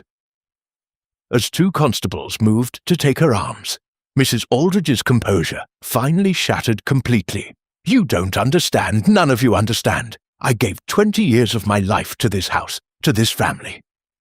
I loved Edward with everything I had, and when he died, I had nothing but memories and the hope that someday, somehow, I would be part of this family properly. Philip promised me that when he inherited, I would be more than a servant. I would be, what? His mother figure, his confidant? Mrs. Thornfield's voice was like a whip. You deluded fool! Philip used you as he used everyone. Did you truly believe he would honor any promise once he had what he wanted? The truth of this struck home. Mrs. Aldridge's face crumpled, and for a moment she looked not like a villain, but like a tired, desperate old woman who had gambled everything on a fantasy and lost. I didn't kill Catherine, she whispered. I swear I didn't, but I knew Philip was going to confront her. He told me Catherine was going to expose everything, the debts, the plot against Mrs. Thornfield, the arrangements with Dr. Pemberton. He was terrified, desperate. He said he would talk to her, make her understand, perhaps offer her money to keep silent. And you believed him? Alice said incredulously. I wanted to believe him. I wanted to believe everything could still work out, that Mrs. Thornfield would die naturally, that Philip would inherit him, that I would finally have the position and security I deserved. After years of devoted service. Her voice broke, but when I heard them arguing in the upper corridor, I knew it had gone wrong. I heard Catherine say she would go to the police in the morning, that nothing Philip said could change her mind. And then what? Constable Aldridge demanded. Then I heard a scream and a terrible crash. I ran from my room and saw Catherine at the bottom of the stairs. Philip was standing at the top, white as death, his hands shaking. He looked at me and said, "It was an accident. She stumbled. You must help me, Margaret. You must say you found her at dawn, that no one was there." And you agreed. Miss Marple's tone held no judgment, only sadness. What choice did I have? If Philip was arrested, everything would come out, the gambling, the plot, my knowledge of it all. I would be implicated. I would lose my position, perhaps even face charges myself. So, yes, I agreed. I waited in my room until dawn, then came down and discovered the body. I screamed convincingly enough. And afterward, I insisted the banister be cleaned, not with oil as Miss Marple suggested, but simply to remove any evidence of the struggle. Though I added that touch about the fresh polish myself, to make the accident story more believable. Dr. Pemberton made a sound of anguish. "My God, Margaret, you helped cover up a murder." "I helped maintain order," she shot back with a flash of her old hauteur. "What good would it have done for the truth to emerge?" Catherine was already dead. Nothing could bring her back. Why should Philip's life be ruined as well? Why should the scandal destroy this ancient family? "Because justice matters," Alice said fiercely. "Because Catherine Moss was a person, with a life and dreams and people who loved her. She wasn't just an inconvenience to be swept away. She was my friend, and she died trying to help me. She deserves justice, even if it comes at the cost of this family's precious reputation." Mrs. Thornfield had been sitting in stunned silence, but now she spoke, her voice heavy with sorrow. "Margaret, I thought I knew you. I trusted you with the running of my house, with the welfare of my servants. I never suspected. How long have you hated me?" The housekeeper's expression softened slightly. "I never hated you, madam. I simply loved Edward more than I feared you. And when he died, that love had nowhere to go but into this house, into serving the family he had cherished. I thought if I served well enough, faithfully enough, I might somehow become part of what he had built. Instead, I became what I am now, accomplice to murder, betrayer of an innocent girl, destroyer of the last shreds of my own honor." Tears were streaming down her face now, but she made no effort to wipe them away. As the constables led her toward the door, she paused and looked back at Mrs. Thornfield. "For what little it's worth, madam, I never wished you dead. That was all Philip's doing. Whatever else I am guilty of, I did not harm you." "Yet you would have let him do so," Mrs. Thornfield replied coldly. "That is guilt enough." After Mrs. Aldridge was taken away, a heavy silence fell over the library. Finally, Constable Aldridge cleared his throat. "Miss Marple, I must thank you. Without your investigation, we might never have discovered the truth. Philip Thornfield will be charged with the murder of Catherine Moss, and Mrs. Aldridge with accessory after the fact and conspiracy. Dr. Pemberton, He looked at the physician with something like pity. "Your case is more complex. You'll need to make a formal statement, and there will likely be charges related to the conspiracy, though your cooperation will be noted." Dr. Pemberton nodded wearily. "I understand. I deserve whatever punishment comes. Perhaps finally I can stop running from my past mistakes." As the constable departed to continue his investigation, Miss Marple found herself alone with the 3 women who remained. Mrs. Thornfield, pale and shaken, Alice, still trembling with outrage, and Beatrice, tears running silently down her cheeks. "Is it truly over?" Beatrice whispered. "Nearly," Miss Marple replied. But even as she spoke, a small doubt nagged at her. Something still didn't fit quite right in the pattern she had constructed. The story of Catherine's death made sense. Philip's guilt was clear. Mrs. Aldridge's complicity was proven.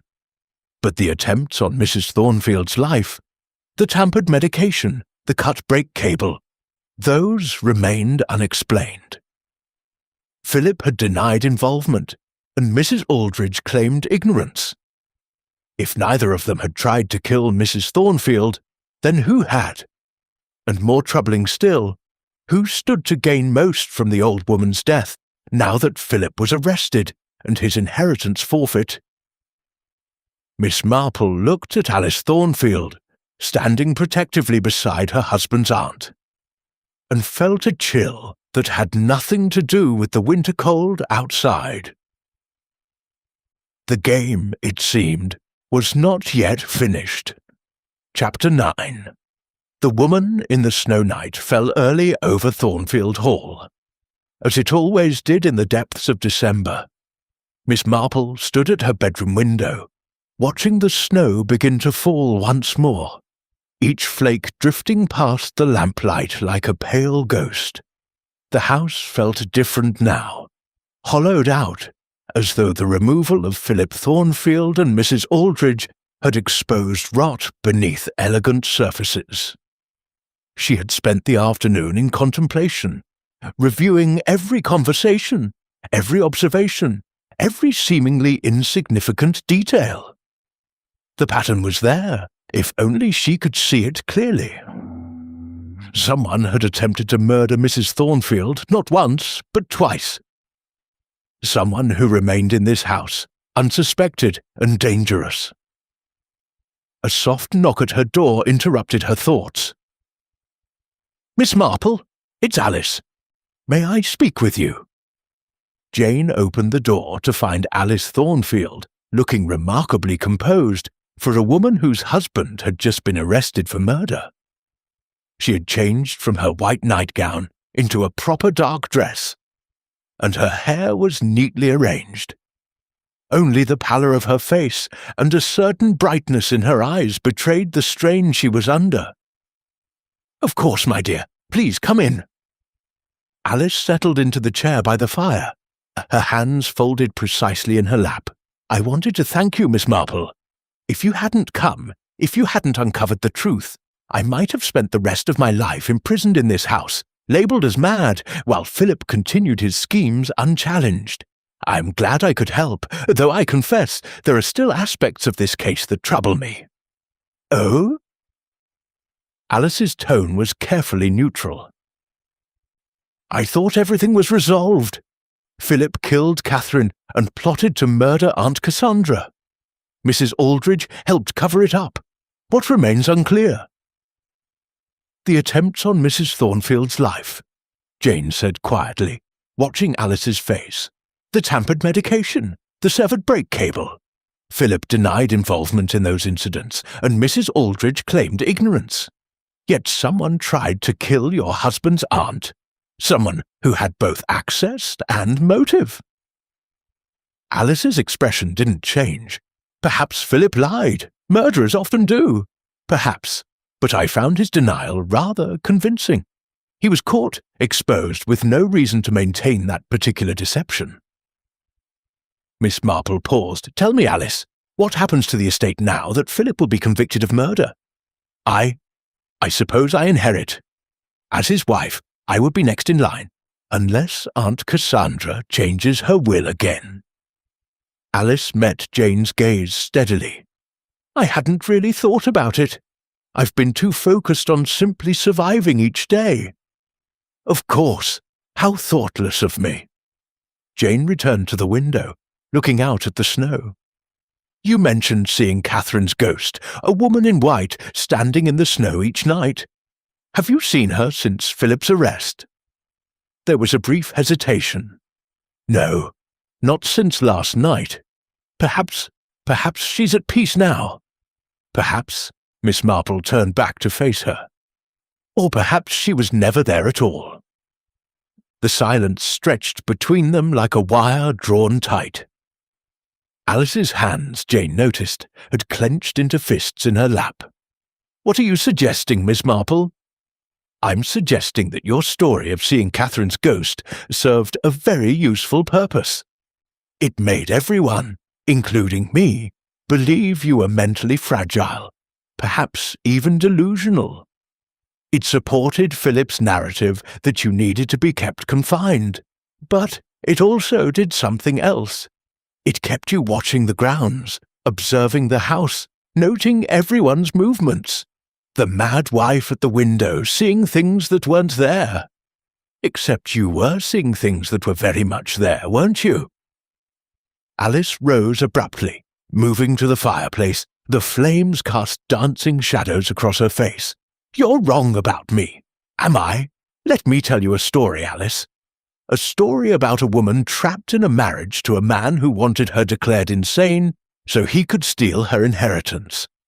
A woman who discovered this plot and knew she had to act, but how? She couldn't go to the authorities. Her husband had already laid the groundwork for her to be dismissed as mad. She couldn't run. She had no money of her own, nowhere to go.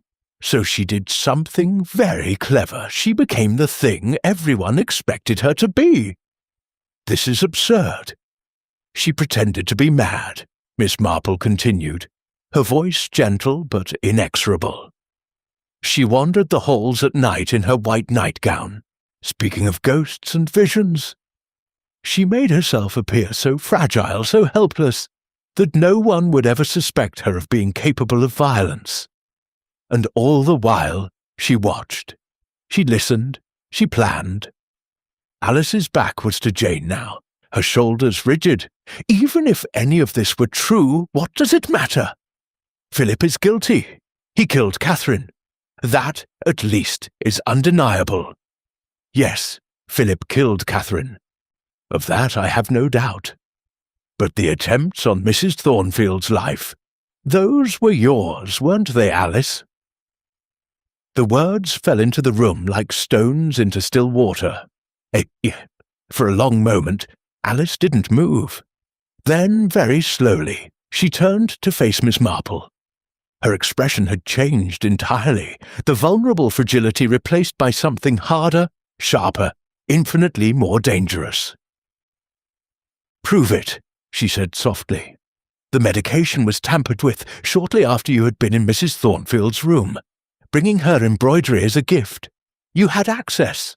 The wheelchair brake was cut on a night when you had wandered the house, or so you claimed. Again, opportunity." Jane moved closer. "But more than that, Alice, you had motive. With Philip arrested for murder, his inheritance is forfeit. The estate would pass to you as his widow, but only if Mrs. Thornfield died before changing her will to exclude the entire Thornfield line. That's circumstantial at best. You have no proof, don't I?" Miss Marple reached into her pocket and withdrew a small bottle, the unlabeled vial she had found in Dr. Pemberton's medical bag. "I took this from the doctor's room this morning. I had it analyzed by a chemist in the village this afternoon. Do you know what it contains, Alice?" The colour had drained from Alice's face. "How should I know?" "Digitalis, a heart medication that, in the proper dose, can be beneficial. In an excessive dose, it can be fatal, particularly to someone with an already weakened heart. This bottle was hidden in Dr. Pemberton's spare medical bag, the one kept at Thornfield Hall. The same bag you would have had access to, as you moved freely through the house during your nighttime wanderings. Pemberton could have put it there himself. He could have. But Pemberton is many things. Cowardly, weak, complicit. But he is not a murderer. His entire confession rings true. He wrote damning letters, but took no action. He suspected Philip, but said nothing. He is guilty of sins of omission, not commission. Jane's voice softened. But you, Alice, you have been sinned against so terribly that you felt justified in sinning yourself. Alice's composure finally cracked. She sank into a chair, her face in her hands. When she spoke, her voice was muffled, anguished. Do you know what it's like to be imprisoned in your own home? To have your husband drug you to make you compliant? To have everyone look at you with pity or contempt, believing you're mad? To be utterly powerless while people plot your destruction? No, my dear, I cannot imagine that particular horror. Catherine was the only one who believed me, the only one who treated me as a person rather than a problem to be managed. When she discovered Philip's plot, she promised to help me escape. We were going to leave together, go to London, find a solicitor who could help me prove I was sane and protect my rights.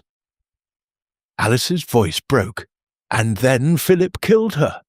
He pushed her down those stairs, and I saw it happen. I saw it, Miss Marple, and I could do nothing because if I admitted I'd witnessed it, I would have to explain why I was out of my room, lucid and aware. My pretense would have been exposed. So you remained silent. What choice did I have? If I spoke, Philip would simply claim I was having another delusion. Dr. Pemberton would sedate me more heavily. I would be sent to an asylum, and Philip would inherit everything. Catherine's death would have been for nothing. Tears streamed down her face. So I decided to be patient, to wait, to find another way, by killing Mrs. Thornfield, by removing the one obstacle to my freedom. With Philip arrested and Aunt Cassandra dead, I would inherit. I would finally have the money and independence to build a new life, far from this cursed house and the memories of everything I've suffered here. Is that so wrong? After all I've endured, don't I deserve something? Miss Marple felt a profound sadness settle over her. Oh, my dear child, what you deserve is justice, healing, and a chance to rebuild your life in peace. What you don't deserve is to become a murderer. That would destroy you more surely than Philip ever could. But I haven't succeeded. Aunt Cassandra still lives. So technically, I haven't actually murdered anyone. Not for lack of trying. Alice, attempted murder is still a crime. Alice looked up, her eyes red but defiant. Will you tell them? The constable? He'll never believe you. I'll simply deny everything. It will be your word against mine, and I'm the poor victimized wife. I'm rather good at playing that role now. I know you are. You've had a great deal of practice.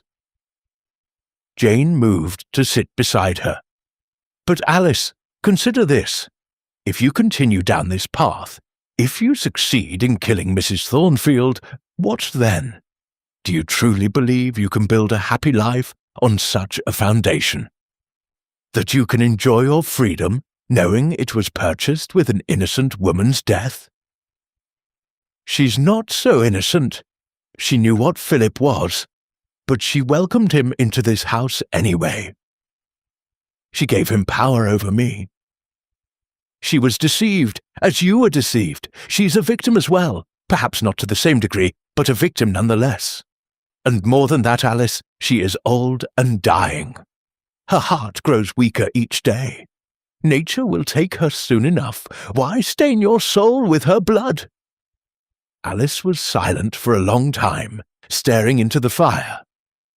When she finally spoke, her voice was very small, very young. "I'm so tired, Miss Marple. Tired of being afraid, tired of pretending, tired of this house and everyone in it. I just want to be free." "Then be free, not through murder, but through truth. Mrs. Thornfield is not an unreasonable woman. When she understands what you've suffered, when she knows the truth of Philip's treatment of you, she may well provide for you in her will. You could leave Thornfield Hall with enough money to start anew, without the burden of blood guilt. And if she doesn't, then you will still have your freedom, your sanity, and your integrity. Those are worth more than any inheritance." A knock at the door made them both start. Beatrice's voice called softly, "Miss Marple! Mrs. Thornfield would like to see you both. She says it's urgent." Alice and Jane exchanged glances. "We should go," Alice whispered. "Whatever happens now. I suppose it's out of my hands." They found Mrs. Thornfield in her bedroom, propped up against her pillows. Dr. Pemberton stood beside her. He had not yet been formally charged, and remained at liberty pending the investigation. His medical bag was open on the bedside table. "Miss Marple, Alice," Mrs. Thornfield said, her voice surprisingly strong. "Dr. Pemberton has just informed me of something most interesting. It seems a bottle of digitalis has gone missing from his medical supplies. He's quite certain it was in his spare bag this morning, but when he went to check this evening, it was gone." Jane felt Alice tense beside her. "Mrs. Thornfield, let me finish, Miss Marple. Given recent events, I have become somewhat paranoid about my medications. So I asked Dr. Pemberton to test the contents of that new prescription he gave me yesterday, the one for my heart palpitations. And do you know what he discovered?" Silence. It had been diluted, significantly diluted, with what appears to be plain water. Which means that someone replaced the genuine medication with a harmless substitute, presumably to prevent me from taking the real dose. She fixed her sharp gaze on Alice. "Someone who wanted to protect me, despite having every reason to wish me dead." Alice swayed slightly, and Jane took her arm to steady her. "I don't understand," Alice whispered. "Don't you? You came to my room this morning, supposedly to check if I needed anything. But really, you were switching the bottles, replacing the genuine medication, which you feared might be poisoned or tampered with the harmless substitute you'd prepared. You were protecting me, child, even after everything this family has done to you." Tears were flowing freely down Alice's face now. "I didn't know what else to do. I knew someone was trying to hurt you, and I thought if I could just keep you safe until Miss Marple figured out who, then you wouldn't have to bear the guilt of standing by while another person died," Mrs. Thornfield finished gently. "Oh, Alice, you poor brave girl. I have been so terribly blind." She held out her hand, and after a moment's hesitation, Alice took it. The old woman squeezed it gently. "I'm sorry, child. Sorry that I didn't see what Philip was doing to you. Sorry that I trusted him instead of investigating your claims. Sorry that I failed to protect you as I should have protected Catherine, but I promise you this, you are free now. Free of Philip, free of this prison we made for you. And you will have the means to build whatever life you choose, far from Thornfield Hall if you wish." "But the digitalis," Dr. Pemberton said quietly. "What happened to it, Mrs. Alice? If you took it to protect Mrs. Thornfield, where is the bottle now?" Alice looked at Miss Marple, her eyes pleading. Jane held her gaze for a long moment, then turned to the doctor. "I found it in your medical bag this morning, Dr. Pemberton. I had it analysed. I suspect someone, perhaps Mrs. Aldridge, perhaps Philip, placed it there to implicate you further, should their plans be discovered. A convenient scapegoat. It was a lie, but a merciful one. Alice had come so close to the edge, but she had stepped back. She had chosen to protect rather than destroy. That, Jane believed, deserved a second chance. Dr. Pemberton nodded slowly, accepting the explanation. Only Mrs. Thornfield's eyes showed that she perhaps suspected the fuller truth, but she said nothing. "Then it's over," Beatrice said, her voice full of relief. "Finally, it's truly over." But Miss Marple, looking at Alice Thornfield's grateful, ravaged face, knew that for this young woman, the consequences of what had happened at Thornfield Hall would linger for years. Some prisons, after all, exist inside the mind, and some ghosts are harder to exorcise than others. Chapter 10. The Departure. 3 days later, Miss Jane Marple stood in the entrance hall of Thornfield Hall, her small trunk already loaded onto the carriage that would take her to Windermere Station. The house seemed lighter somehow, as though the departure of its villains had allowed sunlight to penetrate corners that had been shadowed for years. Beatrice fussed with Jane's coat, ensuring she was properly wrapped against the cold. "Are you certain you won't stay for Christmas? It's only a week away, and we would so love to have you." "You're very kind, my dear, but I should return to St. Mary Mead. My nephew Raymond will worry if I'm absent too long, and besides—" She glanced around the hall at the portraits of stern Thornfields glowering from the walls.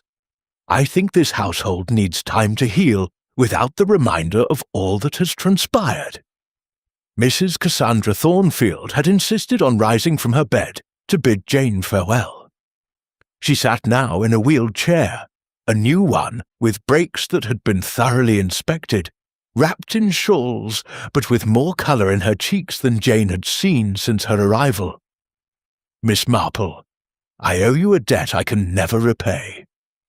You have saved my life, exposed my nephew's treachery, and brought justice for poor Catherine. If there is anything at all that I can do for you—" "There is one thing," Jane interrupted gently. "Be kind to Alice. She has suffered more than any young woman should have to endure. Help her find her way back to herself." Mrs. Thornfield's expression softened. "I have already instructed my solicitor to establish a trust for her, sufficient to live comfortably wherever she chooses. And I have written to an excellent doctor in London, a specialist in nervous disorders. Not to treat her as mad, you understand, but to help her recover from the trauma Philip inflicted. She deserves that chance. She does indeed." Alice herself appeared at the top of the staircase, descending with more confidence than Jane had yet seen in her. She wore a travelling dress of deep blue, and her hair was arranged simply but elegantly. She looked, Jane thought, like a woman beginning to remember who she was before this place had tried to break her. "Miss Marple, I wanted to thank you before you left."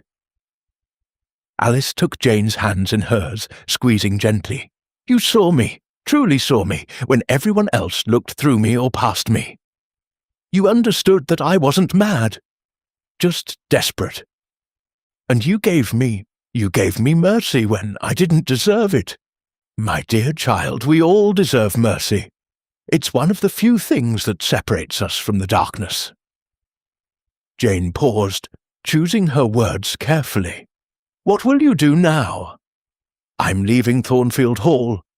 Aunt Cassandra has been wonderfully generous, and I have family in Edinburgh, a cousin I haven't seen since childhood. I'll go there for a while. Try to remember what it's like to live without fear." She glanced back at the house, and something complicated crossed her face.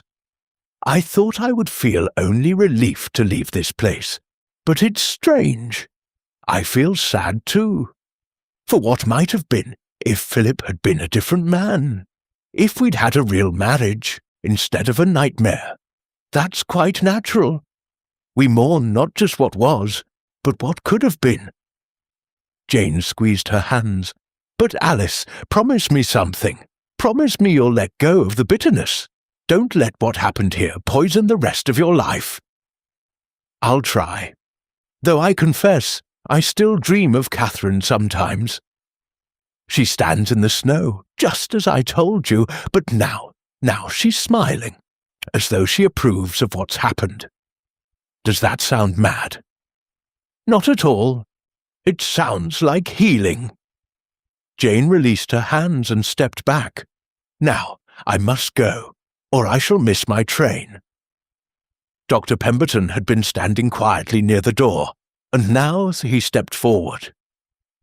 He looked older than he had a week ago, worn by confession and consequence.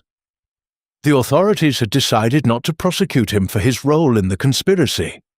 His cooperation had been valuable, and his crimes were of silence rather than action.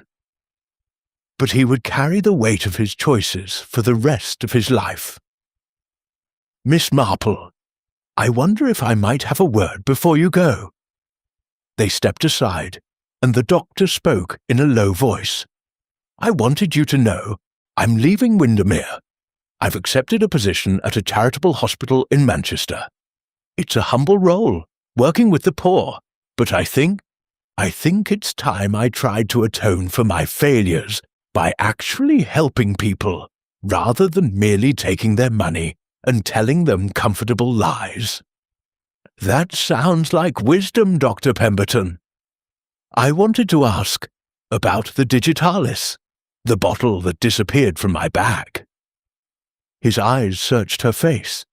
"You told everyone it was placed there by Philip or Mrs. Aldridge to incriminate me, but we both know that wasn't true, don't we?" Miss Marple met his gaze steadily. "Do we? Alice took it. She was going to use it to kill Mrs. Thornfield, then changed her mind, and you protected her." He held up a hand as Jane started to speak.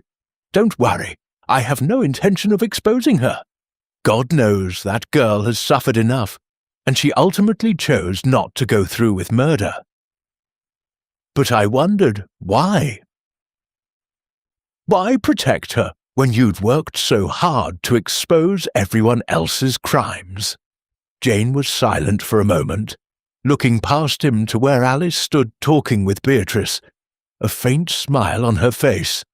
"Because, Dr. Pemberton, there is a difference between someone who commits evil and someone who is tempted by it but turns away." Alice stood at the edge of the abyss and pulled herself back. "That took tremendous strength, more strength, perhaps, than you or I displayed in our own moments of moral crisis. She deserved a chance to rebuild her life without the burden of a murder charge. Even though she attempted murder, even though justice, Dr. Pemberton, is important, but mercy is important too.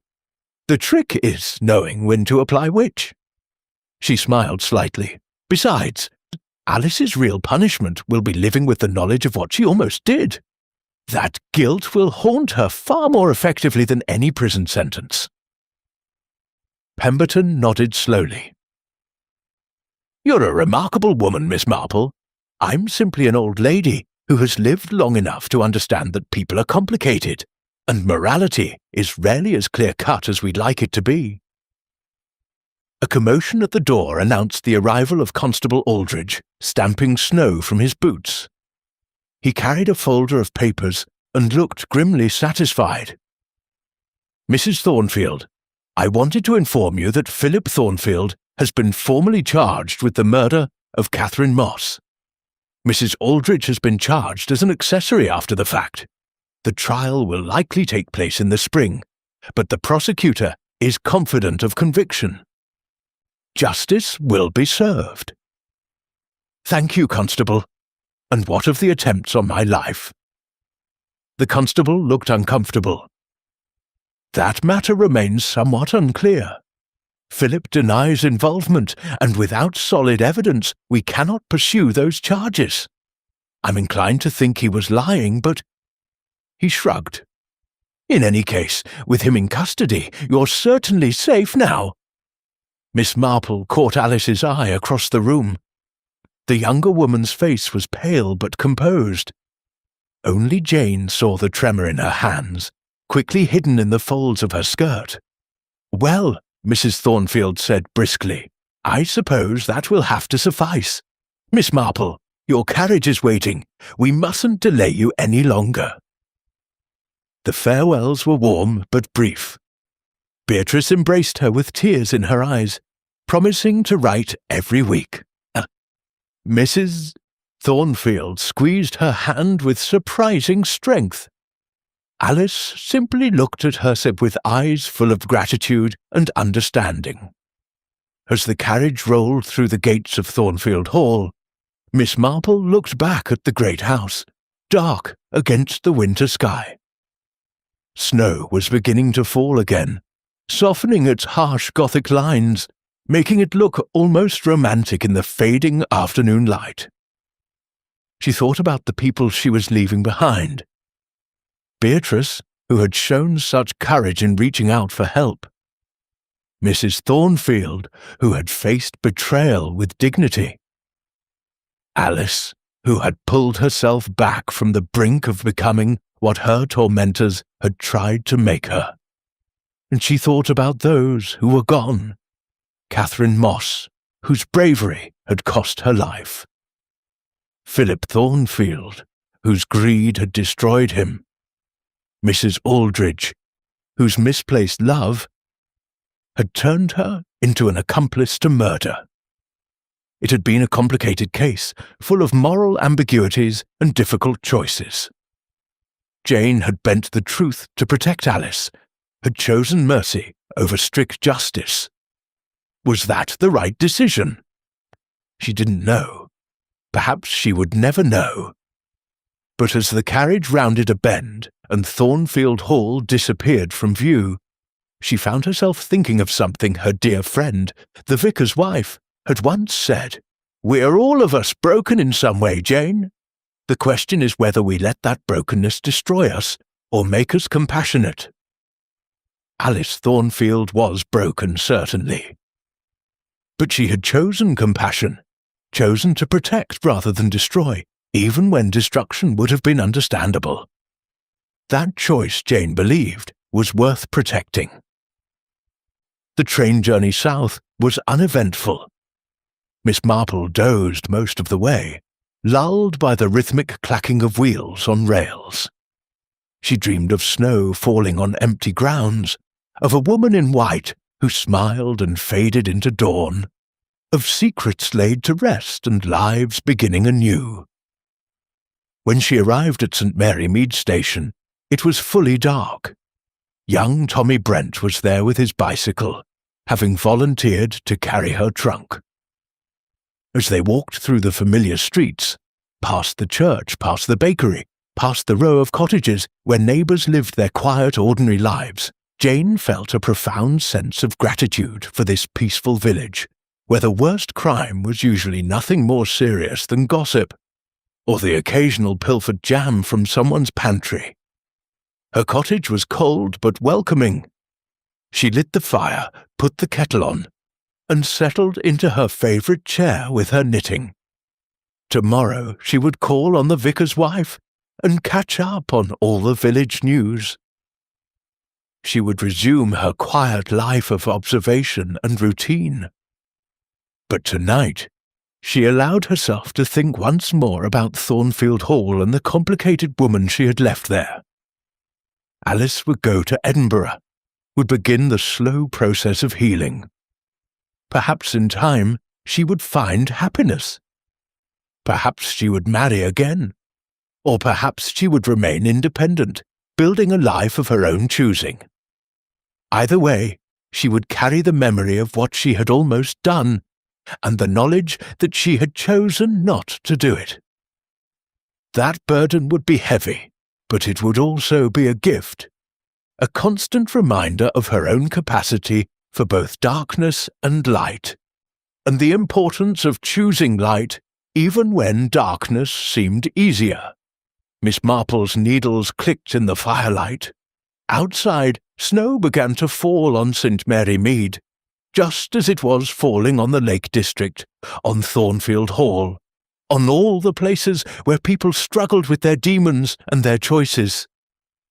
She thought of Catherine Moss, whose courage had exposed corruption but cost her life. In the end, she had been avenged. Her murderer would face justice, and perhaps somewhere her spirit could rest. The woman I trusted stood in the snow. Jane murmured to herself, remembering Alice's words. But which woman had Alice meant? Catherine, her faithful maid, or perhaps herself, the woman she had trusted to do the right thing, who had stood at the precipice of murder but chosen mercy instead? It didn't matter now. The case was closed. The guilty were punished. The innocent were protected. And in the morning, life would go on, as it always did, complicated, messy, and shot through with both darkness and grace. Miss Jane Marple smiled to herself, finished her row of knitting, and decided it was time for bed. Tomorrow would bring new mysteries, new challenges, new opportunities to choose between justice and mercy, truth and kindness. But that was tomorrow.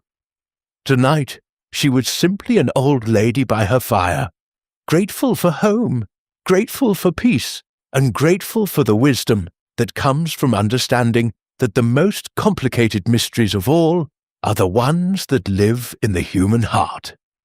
The end. And so concludes our tale of Thornfield Hall, where snow fell on secrets and a woman in white stood watch over truth and lies alike. Miss Jane Marple returned to her quiet village, carrying with her the knowledge that sometimes the greatest mysteries are not who committed the crime, but who chose not to, and why mercy, in its proper place, can be as important as justice. For in the end, we are all standing in the snow, watching and waiting, trying to decide who we will become.